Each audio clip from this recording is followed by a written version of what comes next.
ਸਤਨਾਮ ਸ਼੍ਰੀ ਵਾਹਿਗੁਰੂ ਜੀ। ਡੰਡੌਤ ਬੰਦਨ ਅਨਕ ਬਾਰ, ਸਰਬ ਕਲਾ ਸਮਰੱਥ। ਡੋਲਨ ਤੇ ਰਾਖੋ ਪ੍ਰਭੂ, ਨਾਨਕ ਦੇ ਕਰ ਹੱਥ।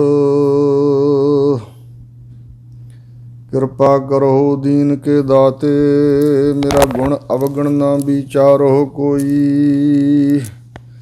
ਮਾਟੀ ਕਾ ਕਿਆ ਧੋਪੈ ਸੁਆਮੀ, ਮਾਨਸ ਕੀ ਗਤ ਇਹੀ। ਜੇਤਾ ਸਮੁੰਦ ਸਾਗਰ ਨੀਰ ਭਰਿਆ, ਤੇਤੇ ਔਗਣ ਹਮਾਰੇ। ਦਇਆ ਕਰੋ ਕਿਛ ਮਿਹਰ ਉਪਾਵਹੁ, ਡੁੱਬਦੇ ਪੱਥਰ ਤਾਰੇ। ਸਤਨਾਮ ਸ੍ਰੀ ਵਾਹਿਗੁਰੂ ਜੀ। ਸ਼ਲੋਕ। ਰੂਪ ਨਰੇਖ ਨਰੰਗ ਕਿਛ, ਤ੍ਰਿਹੁ ਗੁਣ ਤੇ ਪ੍ਰਭ ਭਿੰਨ। ਤਿਸ ਹੈ ਬੁਝਾਏ ਨਾਨਕਾ, ਜਿਸ ਹੋਵੈ ਸੋ ਪ੍ਰਸੰਨ। ਰੂਪ ਨਰੇਖ ਨਰੰਗ ਕਿਛ। ਵਾਹਿਗੁਰੂ ਜੀ ਕਾ ਖਾਲਸਾ, ਵਾਹਿਗੁਰੂ ਜੀ ਕੀ ਫਤਿਹ। ਸਤਿਗੁਰਾਂ ਦੀ ਸਾਜੀ ਨਵਾਜੀ, ਪਰਮ ਸਨਮਾਨਯੋਗ ਗੁਰੂ ਕਾ ਰੂਪ ਖਾਲਸਾ ਸਾਧ ਸੰਗਤ ਜੀਓ। ਹਜ਼ੂਰ ਸਤਿਗੁਰੂ ਜੀ ਦੀ ਕਿਰਪਾਲਤਾ ਦਾ ਸਦਕਾ ਅਤੇ ਗੁਰੂ ਸੰਗਤ ਦੀ ਅਸੀਸ ਦੁਆਰਾ ਜੋ ਹਜ਼ੂਰ ਦੀ ਪਰਮ ਪਵਿੱਤਰ ਅੰਮ੍ਰਿਤਮਈ ਅਕਾਲੀ ਬਾਣੀ ਦੀ ਲੜੀਵਾਰ ਵਿਚਾਰ ਆਰੰਭ ਹੋਈ ਹੈ। ਗੁਰੂ ਕਿਰਪਾ ਸਦਕਾ ਜੋ ਸੁਖਮਨੀ ਸਾਹਿਬ ਬਾਣੀ ਹੈ, ਸ਼੍ਰੀ ਗੁਰੂ ਅਰਜਨ ਦੇਵ ਮਹਾਰਾਜ ਦੇ ਮੁਖਾਰਬਿੰਦ ਤੋਂ ਉਚਾਰੀ ਹੋਈ, ਇਸ ਦੀਆਂ 15 ਅਸ਼ਟਪਦੀਆਂ ਤੱਕ ਵਿਚਾਰ ਹੁਣ ਤੱਕ ਹੋ ਚੁੱਕੀ ਹੈ। ਉਸ ਤੋਂ ਅੱਗੇ ਸਤਿਗੁਰੂ ਮਹਾਰਾਜ ਜੋ ਪਰਮ ਪਵਿੱਤਰ ਉਪਦੇਸ਼ ਬਖਸ਼ ਰਹੇ ਹਨ, ਸਤਿਗੁਰਾਂ ਦੀ ਕਿਰਪਾ ਨਾਲ ਵਿਚਾਰੀਏ, ਸੁਣੀਏ ਅਤੇ ਲਾਭ ਪ੍ਰਾਪਤ ਕਰੀਏ। ਹਜ਼ੂਰ ਉਚਾਰਦੇ ਹਨ 16ਵੀਂ ਅਸ਼ਟਪਦੀ ਦਾ ਸ਼ਲੋਕ ਕਿ ਰੂਪ ਨਰੇਖ ਨਰੰਗ ਕਿਛ, ਤ੍ਰਿਹੁ ਗੁਣ ਤੇ ਪ੍ਰਭ ਭਿੰਨ। ਪ੍ਰਸ਼ਨ ਉੱਠਿਆ ਕਿ ਮਹਾਰਾਜ ਜਿਸ ਅਕਾਲ ਪੁਰਖ ਦਾ ਭਜਨ ਕਰਨ ਵਾਸਤੇ, ਗੁਣ ਗਾਉਣ ਵਾਸਤੇ, ਬੰਦਗੀ ਕਰਨ ਲਈ, ਨਾਮ ਜਪਣ ਲਈ ਆਪ ਉਪਦੇਸ਼ ਦਿੰਦੇ ਹੋ, ਉਹ ਵਾਹਿਗੁਰੂ ਕਿਹੋ ਜਿਹਾ ਹੈ, ਉਹਦਾ ਸਰੂਪ ਕੈਸਾ ਹੈ। ਤਾਂ ਸਤਿਗੁਰੂ ਸੱਚੇ ਪਾਤਸ਼ਾਹ ਦੱਸ ਰਹੇ ਨੇ ਕਿ ਸੰਸਾਰ ਦੇ ਲੋਕਾਂ ਨੇ ਪਰਮਾਤਮਾ ਨੂੰ ਆਪਣੇ ਵਰਗਾ ਮਨੁੱਖੀ ਸਮਝ ਕੇ ਉਹਦੀਆਂ ਅਨੇਕਾਂ ਤਸਵੀਰਾਂ, ਮੂਰਤਾਂ ਬਣਾਈਆਂ। ਜਿਵੇਂ ਇੱਕ ਫਿਲਾਸਫਰ ਨੇ ਬਚਨ ਕੀਤਾ ਸੀ ਵੀ ਜੇ ਪਸ਼ੂਆਂ ਜਾਨਵਰਾਂ ਨੂੰ ਇਹ ਸੋਝੀ ਹੋਵੇ ਕਿ ਕੋਈ ਭਗਵਾਨ ਪਰਮਾਤਮਾ ਹੈ ਔਰ ਉਹ ਜੇ ਤਸਵੀਰ ਬਣਾਉਣਗੇ ਤਾਂ ਆਪਣੇ ਵਰਗੀ ਕਿਸੇ ਪਸ਼ੂ ਜਾਨਵਰ ਵਰਗੀ ਬਣਾਉਣਗੇ ਜਿਹੋ ਜਿਹੇ ਆਪ ਹੈ, ਇਸੇ ਤਰ੍ਹਾਂ ਮਨੁੱਖ ਨੇ ਵੀ ਪਰਮਾਤਮਾ ਨੂੰ ਆਪਣੇ ਵਰਗਾ ਕਲਪਿਤ ਕਰ ਲਿਆ ਵੀ ਜਿਹੋ ਜਿਹਾ ਸਾਡਾ ਰੂਪ ਹੈ ਉਹੋ ਜਿਹਾ ਹੀ ਹੋਵੇਗਾ। ਪਰ ਸਤਿਗੁਰੂ ਸੱਚੇ ਪਾਤਸ਼ਾਹ ਇੱਥੇ ਦਰਸਾ ਰਹੇ ਨੇ ਕਿ ਵਾਹਿਗੁਰੂ ਪਰਮਾਤਮਾ ਵਿਅਕਤੀ ਨਹੀਂ ਹੈ, ਉਹ ਸ਼ਕਤੀ ਸਰੂਪ ਹੈ, ਸਤ ਚੇਤਨ ਆਨੰਦ ਸਰੂਪ ਹੈ। ਪਰ ਅੱਖਾਂ ਨਾਲ ਦਿਸਣ ਵਾਲਾ ਉਹਦਾ ਕੋਈ ਰੂਪ ਆਕਾਰ ਨਹੀਂ ਹੈ। ਨਿਰਗੁਣ ਸਰੂਪ ਪਰਮੇਸ਼ਰ ਦਾ ਜੋ ਹੈ ਉਹਦਾ ਕੋਈ ਰੂਪ ਨਹੀਂ, ਆਕਾਰ ਨਹੀਂ। ਸਾਰੇ ਰੂਪ ਜਿਹੜੇ ਉਸੇ ਨੇ ਬਣਾਏ ਨੇ, ਪਰ ਆਪ ਉਸ ਵਾਹਿਗੁਰੂ ਦਾ ਕੋਈ ਰੂਪ ਅੱਖਾਂ ਨਾਲ ਦਿਸਣ ਵਾਲਾ ਨਹੀਂ ਹੈ। ਕੋਈ ਮਧਰਾ, ਦਰਮਿਆਨਾ, ਉੱਚਾ ਲੰਮਾ ਐਸਾ ਜਾਂ ਕਿਸੇ ਜਾਨਵਰ ਵਰਗਾ, ਕਿਸੇ ਪਸ਼ੂ ਵਰਗਾ, ਕਿਸੇ ਪੰਛੀ ਵਰਗਾ ਜਾਂ ਮਨੁੱਖ ਵਰਗਾ ਨਹੀਂ ਹੈ। ਨਾਰ ਨ ਪੁਰਖ ਨ ਪੰਖਣੂ, ਸਾਚੋ ਚਤੁਰ ਸਰੂਪ। ਸੁਨ ਮੰਡਲਿਕ ਜੋਗੀ ਬੈਸੇ, ਨਾਰ ਨ ਪੁਰਖ ਕਹੋ ਕਉ ਕੈਸੇ। ਤ੍ਰਿਭਵਨ ਜੋਤ ਰਹੇ ਲਿਵਲਾਈ, ਸੁਰ ਨਰ ਨਾਥ ਸੱਚੇ ਸਰਣਾਈ। ਇਸ ਪ੍ਰਕਾਰ ਨਾ ਰੂਪ ਹੈ ਉਸੇ ਦਾ ਅਤੇ ਨਾ ਉਸ ਵਾਹਿਗੁਰੂ ਦੇ ਸਰੂਪ 'ਤੇ ਕੋਈ ਰੇਖਾ ਹੈ, ਲਕੀਰ ਨਹੀਂ ਹੈ, ਕੋਈ ਮਸ਼ਕਸ਼ ਰੇਖਾ ਨਹੀਂ ਜਿਵੇਂ ਸਾਡੇ ਮਸਤਕ 'ਤੇ ਜਾਂ ਹੱਥਾਂ ਦੀਆਂ ਤਲੀਆਂ 'ਤੇ ਲਕੀਰਾਂ ਰੇਖਾ ਵਗੀਆਂ ਹੋਈਆਂ। ਇਸ ਪ੍ਰਕਾਰ ਦੀ ਕੋਈ ਰੇਖਾ ਵੀ ਨਹੀਂ ਹੈ। ਅਤੇ ਰੰਗ ਕਾਲਾ, ਗੋਰਾ, ਨੀਲਾ, ਚਿੱਟਾ, ਪੀਲਾ ਐਸਾ ਕੋਈ ਰੰਗ ਵੀ ਨਹੀਂ ਹੈ ਪਰਮੇਸ਼ਰ ਦਾ। ਤ੍ਰਿਹੁ ਗੁਣ ਤੇ ਪ੍ਰਭ ਭਿੰਨ। ਅਤੇ ਜਿਹੜੀ ਮਾਇਆ ਦੇ 3 ਸੁਭਾਵ ਹਨ, ਰਜੋ ਗੁਣ, ਤਮੋ ਗੁਣ, ਸਤੋ ਗੁਣ, ਇਹ ਮਾਇਆ ਵਾਲੇ ਜਿਹੜੇ ਸੁਭਾਅ ਇਹ ਵੀ ਉਹਦੇ ਸਰੂਪ 'ਤੇ ਨਹੀਂ ਹਨ। ਤਿੰਨਾਂ ਗੁਣਾਂ ਤੋਂ ਪਰਮੇਸ਼ਰ ਅਕਾਲ ਪੁਰਖ ਭਿੰਨ ਹੈ, ਵੱਖਰਾ ਹੈ। ਤਿਸਹਿ ਬੁਝਾਏ ਨਾਨਕਾ, ਜਿਸ ਹੋਵੈ ਸੋ ਪ੍ਰਸੰਨ। ਅਤੇ ਫਿਰ ਸਵਾਲ ਉੱਠਦਾ ਵੀ ਇਹੋ ਜਿਹੇ ਪਰਮੇਸ਼ਰ ਨੂੰ ਕਿਵੇਂ ਜਾਣਿਆ ਜਾ ਸਕਦਾ। ਤਾਂ ਹਜ਼ੂਰ ਕਹਿੰਦੇ ਨੇ ਵੀ ਜਿਸ ਦੇ ਉੱਪਰ ਵਾਹਿਗੁਰੂ ਪਰਮਾਤਮਾ ਭਲੀ ਪ੍ਰਕਾਰ ਪ੍ਰਸੰਨ ਹੋ ਜਾਂਦਾ ਹੈ, ਉਸ ਦੇ ਤਾਈਂ ਆਪਣੇ ਸਰੂਪ ਦੀ ਗਿਆਤ ਸਮਝਾ ਦਿੰਦਾ ਹੈ, ਉਹਨੂੰ ਸਮਝ ਬਖਸ਼ ਦਿੰਦਾ, ਅਨੁਭਵ ਦੇ ਦਿੰਦਾ ਹੈ ਸਤਿਗੁਰਾਂ ਦੁਆਰਾ। ਅਸ਼ਟਪਦੀ ਅਬਿਨਾਸੀ ਪ੍ਰਭ ਮਨ ਮਹਿ ਰਾਖ। ਹਜ਼ੂਰ ਕਹਿੰਦੇ ਭਾਈ ਅਸੀਂ ਤਾਂ ਇਹੀ ਸਲਾਹ ਦੇਵਾਂਗੇ ਕਿ ਉਹ ਜੋ ਅਬਿਨਾਸੀ ਸਰੂਪ ਹੈ ਪ੍ਰਭੂ ਪਰਮਾਤਮਾ, ਜਿਹਦਾ ਕਦੇ ਨਾਸ ਨਹੀਂ ਹੁੰਦਾ, ਉਸੇ ਨੂੰ ਆਪਣੇ ਮਨ ਵਿੱਚ ਟਿਕਾ ਕੇ ਰੱਖਣਾ ਚਾਹੀਦਾ। ਭਾਵ ਵਾਹਿਗੁਰੂ ਦਾ ਨਾਮ ਹਿਰਦੇ 'ਚ ਟਿਕਾਉਣਾ ਚਾਹੀਦਾ। ਵਸਦਾ ਤਾਂ ਸਾਰਿਆਂ ਦੇ ਅੰਦਰ ਹੀ ਬਾਹਰ ਹੀ ਆ, ਪਰ ਮਨ ਵਿੱਚ ਨਹੀਂ ਵਸਿਆ। ਨਾ ਸਾਡੀ ਸੋਚ ਸਮਝ ਵਿੱਚ ਹੈ ਅਤੇ ਨਾ ਹੀ ਮਨ ਵਿੱਚ ਪਰਮਾਤਮਾ ਦੀ ਯਾਦ ਹੈ, ਪਰਮਾਤਮਾ ਦੀ ਸਿਮਰਤੀ ਹੈ, ਵਾਹਿਗੁਰੂ ਦਾ ਚੇਤਾ। ਇਹੋ ਹੀ ਚੇਤਾ ਹੀ ਮਨ 'ਚ ਵਸਾਉਣਾ, ਮਨ ਦੇ ਅੰਦਰ ਚੇਤਾ ਕਰਨਾ, ਪਰਮੇਸ਼ਰ ਨੂੰ ਮਨ 'ਚ ਵਸਾਉਣਾ। ਮਾਨੁਖ ਕੀ ਤੂੰ ਪ੍ਰੀਤ ਤਿਆਗ। ਜਿਹੜਾ ਮਾਣ ਦਾ ਖਾਧਾ ਮਨੁੱਖ ਹੈ, ਇਹਦੇ ਨਾਲ ਪ੍ਰੀਤ ਕੀ ਕਰਨੀ ਹੈ? ਮਾਨਸ ਜਾਤੀ ਦੀ ਜਿਹੜੀ ਪ੍ਰੀਤ ਹੈ, ਮਨੁੱਖਾਂ ਦੀ ਪ੍ਰੇਮ ਹੈ, ਲਗਾਓ ਹੈ, ਇਹ ਤੂੰ ਮਨ ਵਿੱਚੋਂ ਤਿਆਗ ਦੇ। ਤਿਸ ਤੇ ਪਰੈ ਨਾ ਹੀ ਕਿਛ ਕੋਏ।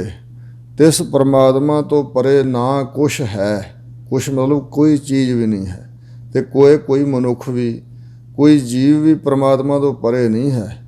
ਵੀ ਵਾਹਿਗੁਰੂ ਦੀ ਪਹੁੰਚ ਨਾ ਹੋਵੇ ਕਿਸੇ ਵਸਤੂ ਤੱਕ, ਕਿਸੇ ਸਥਾਨ ਤੱਕ ਜਾਂ ਕਿਸੇ ਜੀਵ ਤੱਕ। ਸਭਨਾਂ ਤੱਕ ਵਾਹਿਗੁਰੂ ਦੀ ਪਹੁੰਚ ਹੈ। ਜਿੰਨੀ ਸ੍ਰਿਸ਼ਟੀ ਉਹਨੇ ਰਚੀ ਹੈ, ਸਾਰੀ ਸ੍ਰਿਸ਼ਟੀ ਉਹਦੇ ਅਖਤਿਆਰ ਵਿੱਚ ਹੀ ਹੈ। ਸਰਬ ਨਿਰੰਤਰ ਏਕੋ ਸੋਏ। ਸਾਰਿਆਂ ਦੇ ਅੰਦਰ ਨਿਰੰਤਰ ਇੱਕ ਰਾਸ ਇੱਕੋ ਹੀ ਪਰਮਾਤਮਾ ਵਸਿਆ ਹੋਇਆ ਹੈ। ਆਪੇ ਬੀਨਾ ਆਪੇ ਦਾਨਾ। ਫਾਰਸੀ ਭਾਸ਼ਾ ਦੇ ਸ਼ਬਦ ਹਨ। ਬੀਨ ਨਾਮ ਵੇਖਣ ਦਾ ਹੈ ਅਤੇ ਦਾਨਾਈ ਹੁੰਦੀ ਹੈ ਜਾਣਕਾਰੀ। ਸੋ ਇਸ ਪ੍ਰਕਾਰ ਉਹ ਪਰਮਾਤਮਾ ਆਪ ਹੀ ਦ੍ਰਿਸ਼ਟਾ ਰੂਪ ਹੋ ਕੇ ਬੀਨਾ ਵੇਖਣ ਵਾਲਾ ਸਾਰਿਆਂ ਦੇ ਕਰਮਾਂ ਕਰਤੱਬਾਂ ਨੂੰ, ਅਤੇ ਅੰਤਰਜਾਮੀ ਹੋ ਕੇ ਸਾਰਿਆਂ ਦੇ ਦਿਲਾਂ ਦੀ ਦਾਨਾ ਜਾਣਨ ਵਾਲਾ ਜਾਣਕਾਰ ਹੈ ਪਰਮੇਸ਼ਰ। ਉਸ ਤੋਂ ਛੁਪਿਆ ਹੋਇਆ ਨਹੀਂ ਕੁਛ ਵੀ। ਜੋ ਕਰਮ ਅਸੀਂ ਸਰੀਰਕ ਤੌਰ 'ਤੇ ਕਰਦੇ ਹਾਂ ਉਹ ਵੇਖਦਾ ਵੀ ਹੈ। ਜੋ ਸਾਡੇ ਹਿਰਦਿਆਂ ਦੇ ਅੰਦਰ ਫੁਰਨੇ ਹਨ, ਖਿਆਲ ਹਨ, ਵਿਚਾਰਾਂ ਹਨ, ਉਹ ਸਭ ਜਾਣਦਾ ਵਾਹਿਗੁਰੂ। ਗਹਿਰ ਗੰਭੀਰ ਗਹੀਰ ਸੁਜਾਨਾ। ਗਹਿਰ ਬਹੁਤ ਡੂੰਘਾ ਹੈ, ਗੰਭੀਰ ਨਿਰਹੱਲ ਹੈ। ਸੋ ਇਸ ਪ੍ਰਕਾਰ ਸੋ ਗਹਿਰ ਗੰਭੀਰਾ ਗੌਹਰ ਜੀਓ। ਬਹੁਤ ਵੱਡਾ ਮਹਾਨ ਹੈ ਪਰਮੇਸ਼ਰ ਅਕਾਲ ਪੁਰਖ। ਜਿਵੇਂ ਸਮੁੰਦਰ ਦੀ ਹਾਥ ਨਹੀਂ ਪਾਈ ਜਾਂਦੀ, ਸਮੁੰਦਰ ਅਥਾਹ ਹੈ, ਬਹੁਤ ਹੀ ਡੂੰਘਾ ਪਰਮੇਸ਼ਰ, ਅਤੇ ਗੰਭੀਰ ਨਿਰਹੱਲ ਹੈ, ਉਹਦੇ ਆਸ਼ੇ ਨੂੰ ਨਹੀਂ ਜਾਣਿਆ ਜਾ ਸਕਦਾ। ਅਤੇ ਗਹੀਰ ਖਜ਼ਾਨਾ ਰੂਪ ਹੈ ਪਰਮੇਸ਼ਰ, ਅਤੇ ਸੁਜਾਨਾ ਸਿਆਣਾ ਦਨਾ ਹੈ, ਬਹੁਤ ਸਮਝਦਾਰ ਹੈ। ਬੀਓ ਪੂਛ ਨਾ ਮਸਲਤ ਤਰੈ, ਜੋ ਕਿਛ ਕਰੈ ਸੋ ਆਪੇ ਕਰੈ। ਉਹਨੂੰ ਕਿਸੇ ਦੀ ਸਲਾਹ ਨਹੀਂ ਲੈਣ ਦੀ ਲੋੜ ਪੈਂਦੀ, ਉਹ ਸਭ ਕੁਝ ਆਪਣੇ ਆਪ ਹੀ ਜਾਣਦਾ ਹੈ, ਬਹੁਤ ਹੀ ਸਮਝਦਾਰ ਹੈ ਵਾਹਿਗੁਰੂ। ਉਦੋਂ ਵੱਡਾ ਸਿਆਣਾ ਤਾਂ ਕੋਈ ਹੈ ਨਹੀਂ ਹੈ। ਪਾਰ ਬ੍ਰਹਮ ਪਰਮੇਸ਼ਰ ਗੋਬਿੰਦ। ਪਾਰ ਪਰੇ ਹੈ ਆਪਣੀ ਰਚੀ ਹੋਈ ਮਾਇਆ ਤੋਂ, ਪਾਰ ਪਰੇ ਹੈ ਪਾਪਾਂ ਪੁੰਨਾਂ ਤੋਂ, ਬ੍ਰਹਮ ਸ਼ੁੱਧ ਸਰੂਪ ਵੀ ਹੈ। ਅਤੇ ਪਰਮੇਸ਼ਰ ਪਰਮ ਈਸ਼ਰ ਮਾਲਕ ਹੈ, ਵੱਡੇ ਤੋਂ ਵੱਡਾ ਮਾਲਕ ਹੈ, ਮਾਲਕਾਂ ਦਾ ਮਾਲਕ। ਗੋਬਿੰਦ, ਗੋ ਸ੍ਰਿਸ਼ਟੀ ਦਾ ਬਿੰਦ ਰੱਖਿਅਕ ਹੈ, ਸ੍ਰਿਸ਼ਟੀ ਧਰਤੀ ਦਾ। ਅਤੇ ਇਸੇ ਤਰ੍ਹਾਂ ਗੋ ਇੰਦਰੀਆਂ ਦਾ ਬਿੰਦ ਪ੍ਰਕਾਸ਼ਕ ਹੈ। ਗੋ ਬਾਣੀ ਦੁਆਰਾ ਬਿੰਦ ਜਾਣਿਆ ਜਾਂਦਾ ਹੈ। ਕਿਰਪਾ ਨਿਧਾਨ ਦਇਆਲ ਬਖਸ਼ੰਦ। ਉਹ ਵਾਹਿਗੁਰੂ ਪਰਮਾਤਮਾ ਕਿਰਪਾ ਦਾ ਖਜ਼ਾਨਾ ਰੂਪ ਹੈ। ਬਹੁਤ ਵੱਡੇ ਜਿਗਰੇ ਵਾਲਾ, ਕਿਰਪਾ ਕਰਨ ਵਾਲਾ ਹੈ। ਜੀਆਂ ਦੇ ਔਗਣ ਨਹੀਂ ਵੇਖਦਾ, ਸਭ 'ਤੇ ਦਇਆ ਮਇਆ ਕਰ ਰਿਹਾ ਪਰਮੇਸ਼ਰ ਅਕਾਲ ਪੁਰਖ। ਦਇਆਲ, ਦਇਆ ਦਾ ਘਰ ਹੈ ਅਤੇ ਬਖਸ਼ੰਦ ਹੈ। ਸੋ ਭਾਵ ਕਿ ਬਖਸ਼ਿਸ਼ਾਂ ਕਰਨ ਵਾਲਾ ਹੈ, ਬਖਸ਼ ਦੇਣ ਵਾਲਾ ਸਾਰੇ ਗੁਨਾਹਾਂ ਨੂੰ। ਕੋਟ ਖਤੇ ਖਿਨ ਬਖਸ਼ਨਹਾਰਾ, ਨਾਨਕ ਸਾਹਿਬ ਸਦਾ ਦਇਆਰਾ। ਸਾਧ ਤੇਰੇ ਕੀ ਚਰਨੀ ਪਾਓ। ਹੇ ਵਾਹਿਗੁਰੂ ਅਕਾਲ ਪੁਰਖ ਜੀ, ਤੇਰੇ ਜਿਹੜੇ ਸਾਧੂ ਹਨ ਨਾ, ਉਹਨਾਂ ਦੇ ਚਰਨੀ ਮੈਨੂੰ ਪਾ ਦਿਓ। ਜਿਹੜੇ ਤੁਹਾਡੇ ਸਾਧ ਹਨ ਸੱਚੇ ਪਾਤਸ਼ਾਹ, ਉਹਨਾਂ ਦੇ ਚਰਨਾਂ 'ਚ ਮੈਂ ਪੈਂਦਾ ਹਾਂ। ਨਾਨਕ ਕਹਿ ਮਨ ਇਹੋ ਨਰਾਓ। ਮੇਰੇ ਮਨ ਦੀ ਇੱਛਾ ਹੀ ਹੈ, ਮੇਰੇ ਮਨ ਅੰਦਰ ਇਹੋ ਹੀ ਅਨੁਰਾਗ ਹੈ, ਤਾਂਘ ਹੈ, ਖਿੱਚ ਹੈ। ਸੋ ਇਸ ਪ੍ਰਕਾਰ ਹਿਰਦੇ ਦੀ ਭਾਵਨਾ ਹੈ ਕਿ ਤੇਰੇ ਸਾਧਾਂ ਦੇ ਚਰਨਾਂ ਵਿੱਚ ਮੈਂ ਆਪਣੇ ਆਪ ਨੂੰ ਪਾਈ ਰੱਖਾਂ। ਮਨਸਾ ਪੂਰਨ ਸਰਨਾ ਜੋਗ। ਮਨਸਾ ਹੁੰਦੀ ਵਾਸ਼ਨਾ, ਇੱਛਾ, ਆਸਾ ਲੰਮੇ ਸਮੇਂ ਤੋਂ ਹੁੰਦੀ ਹੈ, ਅਤੇ ਜਿਹੜੀ ਬੁੱਧੀ ਦੇ ਅੰਦਰ ਖਿਨ ਖਿਨ ਕਾਲ ਵਿੱਚ ਇੱਛਾ ਫੁਰਦੀ, ਉਹਨੂੰ ਮਨਸਾ ਕਿਹਾ ਜਾਂਦਾ ਹੈ। ਸਾਰਿਆਂ ਦੀਆਂ ਮਨਸਾ ਇੱਛਾ ਆਸਾਵਾਂ ਨੂੰ ਪੂਰਨ ਕਰਨ ਵਾਲਾ ਪਰਮੇਸ਼ਰ। ਅਤੇ ਸਰਨਾ ਯੋਗ, ਸ਼ਰਨ ਲੈਣ ਦੇ ਯੋਗ ਹੈ। ਇਸੇ ਤਰ੍ਹਾਂ ਜਿਹੜੇ ਸ਼ਰਨ 'ਚ ਆਉਂਦੇ ਆ, ਉਹਨਾਂ ਨੂੰ ਸ਼ਰਨ ਦੇਣ ਦੇ ਯੋਗ ਹੈ। ਭਾਵ ਕਿ ਸ਼ਰਨ ਆਇਆਂ ਦੀ ਰੱਖਿਆ ਕਰਨ ਵਾਲਾ ਹੈ। ਇਹ ਨਹੀਂ ਵੀ ਕੋਈ ਸ਼ਰਨ ਵਿੱਚ ਆਏ ਅਤੇ ਜਿਹਦੀ ਸ਼ਰਨ 'ਚ ਪੈ ਰਿਹਾ ਉਹ ਸ਼ਰਨ ਦਵੇ ਹੀ ਨਾ, ਘਰੋਂ ਘਰ ਹੀ ਨਾ ਵੜਨ ਦੇਵੇ। ਐਸਾ ਨਹੀਂ। ਜੇ ਉਸ ਦੀ ਸ਼ਰਨ ਲੈ ਲਈਏ ਤੇ ਉਹ ਸਹਾਇਤਾ ਕਰਨ ਵਾਲਾ ਹੈ। ਸ਼ਰਨ ਲੈਣ ਦੇ ਯੋਗ ਹੈ, ਸ਼ਰਨ ਦੇਣ ਦੇ ਯੋਗ ਹੈ ਪ੍ਰਮਾਤਮਾ।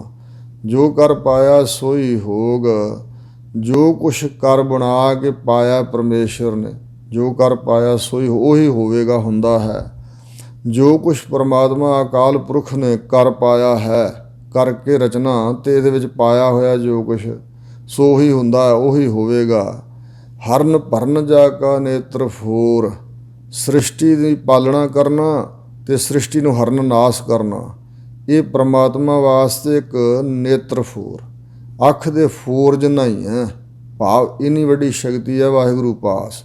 ਉਹ ਇੱਕ ਅੱਖ ਖੋਲ੍ਹਣ ਮੀਚਣ ਦੇ ਸਮੇਂ ਵਿੱਚ ਹੀ ਸ੍ਰਿਸ਼ਟੀ ਦੀ ਪਰਵਰਿਸ਼ ਕਰਦਾ ਹੈ ਤੇ ਅੱਖ ਖੋਲ੍ਹਣ ਮੀਚਣ ਦੇ ਸਮੇਂ 'ਚ ਹੀ ਹਰਨ ਨਾਸ ਕਰਨ ਦੀ ਸਮਰੱਥਾ ਰੱਖਦਾ। ਤਿਸ ਕਾ ਮੰਤਰ ਨਾ ਜਾਣੈ ਹੋਰ, ਤਿਸ ਪਰਮਾਤਮਾ ਦਾ ਜੋ ਮੰਤਰ ਮਸ਼ਵਰਾ ਹੈ, ਸਲਾਹ ਹੈ ਕਿ ਉਹਨੇ ਕੀ ਕਰ ਦੇਣਾ। ਖਿਨਮੈ ਰਾਉ ਰੰਕ ਕਉ ਕਰਈ, ਰਾਉ ਰੰਕ ਕਰ ਡਾਰੇ, ਰੀਤੇ ਭਰੇ ਭਰੇ ਸਖ ਨਾਵੈ, ਯਹ ਤੈ ਕੋ ਵਿਵਹਾਰੇ। ਇਸ ਪ੍ਰਕਾਰ ਦਾ ਮੰਤ ਮਸ਼ਵਰਾ ਸਲਾਹ ਉਹਦੇ ਮਨ ਅੰਦਰ ਕੀ ਹੈ, ਨਹੀਂ ਕੋਈ ਹੋਰ ਜਾਣ ਸਕਦਾ। ਆਨੰਦ ਰੂਪ ਮੰਗਲ ਸਦ ਜਾ ਕੇ, ਉਹ ਵਾਹਿਗੁਰੂ ਪਰਮੇਸ਼ਰ ਆਨੰਦ ਸਰੂਪ ਹੈ। ਤੇ ਜਾ ਕੇ ਜਿਸ ਦੇ ਘਰ 'ਚ, ਜਿਹਦੇ ਪਾਸ ਹਮੇਸ਼ਾ ਮੰਗਲ ਖੁਸ਼ੀਆਂ ਹੀ ਖੁਸ਼ੀਆਂ ਹਨ। ਸਰਬ ਥੋਕ ਸੁਣੀਐ ਘਰ ਤਾਕ, ਸੁਣੀਦਾ ਹੈ ਕਿ ਸਾਰੇ ਥੋਕ ਪਦਾਰਥ, ਸਾਰੀਆਂ ਦਾਤਾਂ ਤਿਸ ਦੇ ਘਰ ਵਿੱਚ ਹਨ। ਰਾਜ ਮਹਿ ਰਾਜ, ਜੋਗ ਮਹਿ ਜੋਗੀ, ਰਾਜਿਆਂ 'ਚ ਰਾਜਾ ਰੂਪ ਹੈ, ਜੋਗੀਆਂ 'ਚ ਜੋਗੀ ਰੂਪ ਹੈ। ਇਸੇ ਤਰ੍ਹਾਂ ਜਿਹੜਾ ਰਾਜ ਮੰਨਣਾ ਸੰਸਾਰ ਦਾ, ਇਸ ਰਾਜ ਦੇ ਅੰਦਰ ਆਪ ਹੀ ਰਾਜ ਪ੍ਰਕਾਸ਼ ਰੂਪ ਹੋ ਕੇ ਵਸਿਆ ਹੋਇਆ ਹੈ। ਸੋ ਇਸ ਤਰ੍ਹਾਂ ਰਾਜਿਆਂ ਦੇ ਵਿੱਚ ਰਾਜਾ ਰੂਪ ਆਪ ਸਭ ਤੋਂ ਸ਼੍ਰੋਮਣੀ ਹੈ। ਤੇ ਜੋਗੀ ਜਿਹੜੇ ਵੱਡੇ ਵੱਡੇ ਗੋਰਖਨਾਥ ਵਰਗੇ, ਉਹਨਾਂ ਵਿੱਚੋਂ ਵੀ, ਜੋਗੀਆਂ ਵਿੱਚੋਂ ਵੱਡਾ ਜੋਗੀ ਹੈ, ਕੋਈ ਉਹਦੀ ਬਰਾਬਰਤਾ ਨਹੀਂ ਕਰ ਸਕਦਾ। ਤਪ ਮੈਂ ਤਪੀਸਰ ਗ੍ਰਸਤ ਮੈਂ ਭੋਗੀ, ਜਿਹੜੇ ਤਪੀਸ਼ਰ ਤਪੱਸਿਆ ਕਰਦੇ ਆ, ਇਹ ਤਪ ਕਰਨ ਵਿੱਚ ਵੀ ਆਪ ਹੀ ਪਰਮੇਸ਼ਰ ਲੱਗਾ ਹੋਇਆ, ਤਪੀਸ਼ਰ ਬਣਿਆ।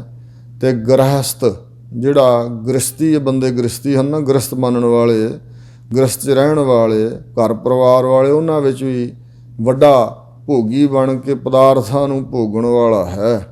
ਸੋ ਇਸ ਪ੍ਰਕਾਰ ਗ੍ਰਸਤੀਆਂ ਵਿੱਚ ਗ੍ਰਸਤੀ ਰੂਪ ਹੈ ਪਰਮੇਸ਼ਰ, ਕਿਉਂਕਿ ਚੇਤਨ ਸੱਤਾ ਉਸੇ ਦੀ ਹੈ।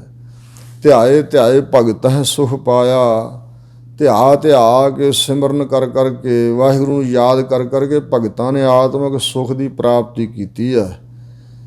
ਨਾਨਕ ਤਿਸ ਪੁਰਖ ਕਾ ਕਿਨੈ ਅੰਤ ਨਾ ਪਾਇਆ, ਹਜ਼ੂਰ ਫਰਮਾਉਂਦੇ ਨੇ ਵੀ ਜਿਨ੍ਹਾਂ ਭਗਤਾਂ ਨੇ ਧਿਆਇਆ ਉਹਨਾਂ ਅੰਤ ਨਹੀਂ ਪਾ ਲਿਆ। ਇਹ ਮਤ ਸਮਝੋ ਵੀ ਕਿਸੇ ਨੇ ਅੰਤ ਪਾਇਆ ਹੋਵੇਗਾ।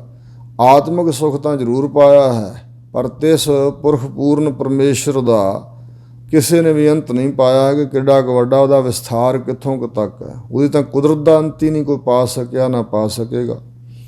ਜਾ ਕੀ ਲੀਲਾ ਕੀ ਮਿਤ ਨਾ ਹੈ, ਜਿਸ ਪਰਮਾਤਮਾ ਦੀ ਲੀਲਾ ਖੇਡ ਦਾ ਹੀ ਮਿਤ ਮਰਿਆਦਾ ਨਹੀਂ, ਮਿਣਤੀ ਕੋਈ ਨਹੀਂ ਹੈ ਵੀ ਕਿੱਥੋਂ ਕੁ ਤੱਕ ਉਸ ਦੀ ਲੀਲਾ, ਕੀ ਕੁਝ ਉਹ ਕਰ ਸਕਦਾ, ਉਹਦਾ ਤਮਾਸ਼ਾ ਕਿੱਡਾ ਕੁ ਵੱਡਾ।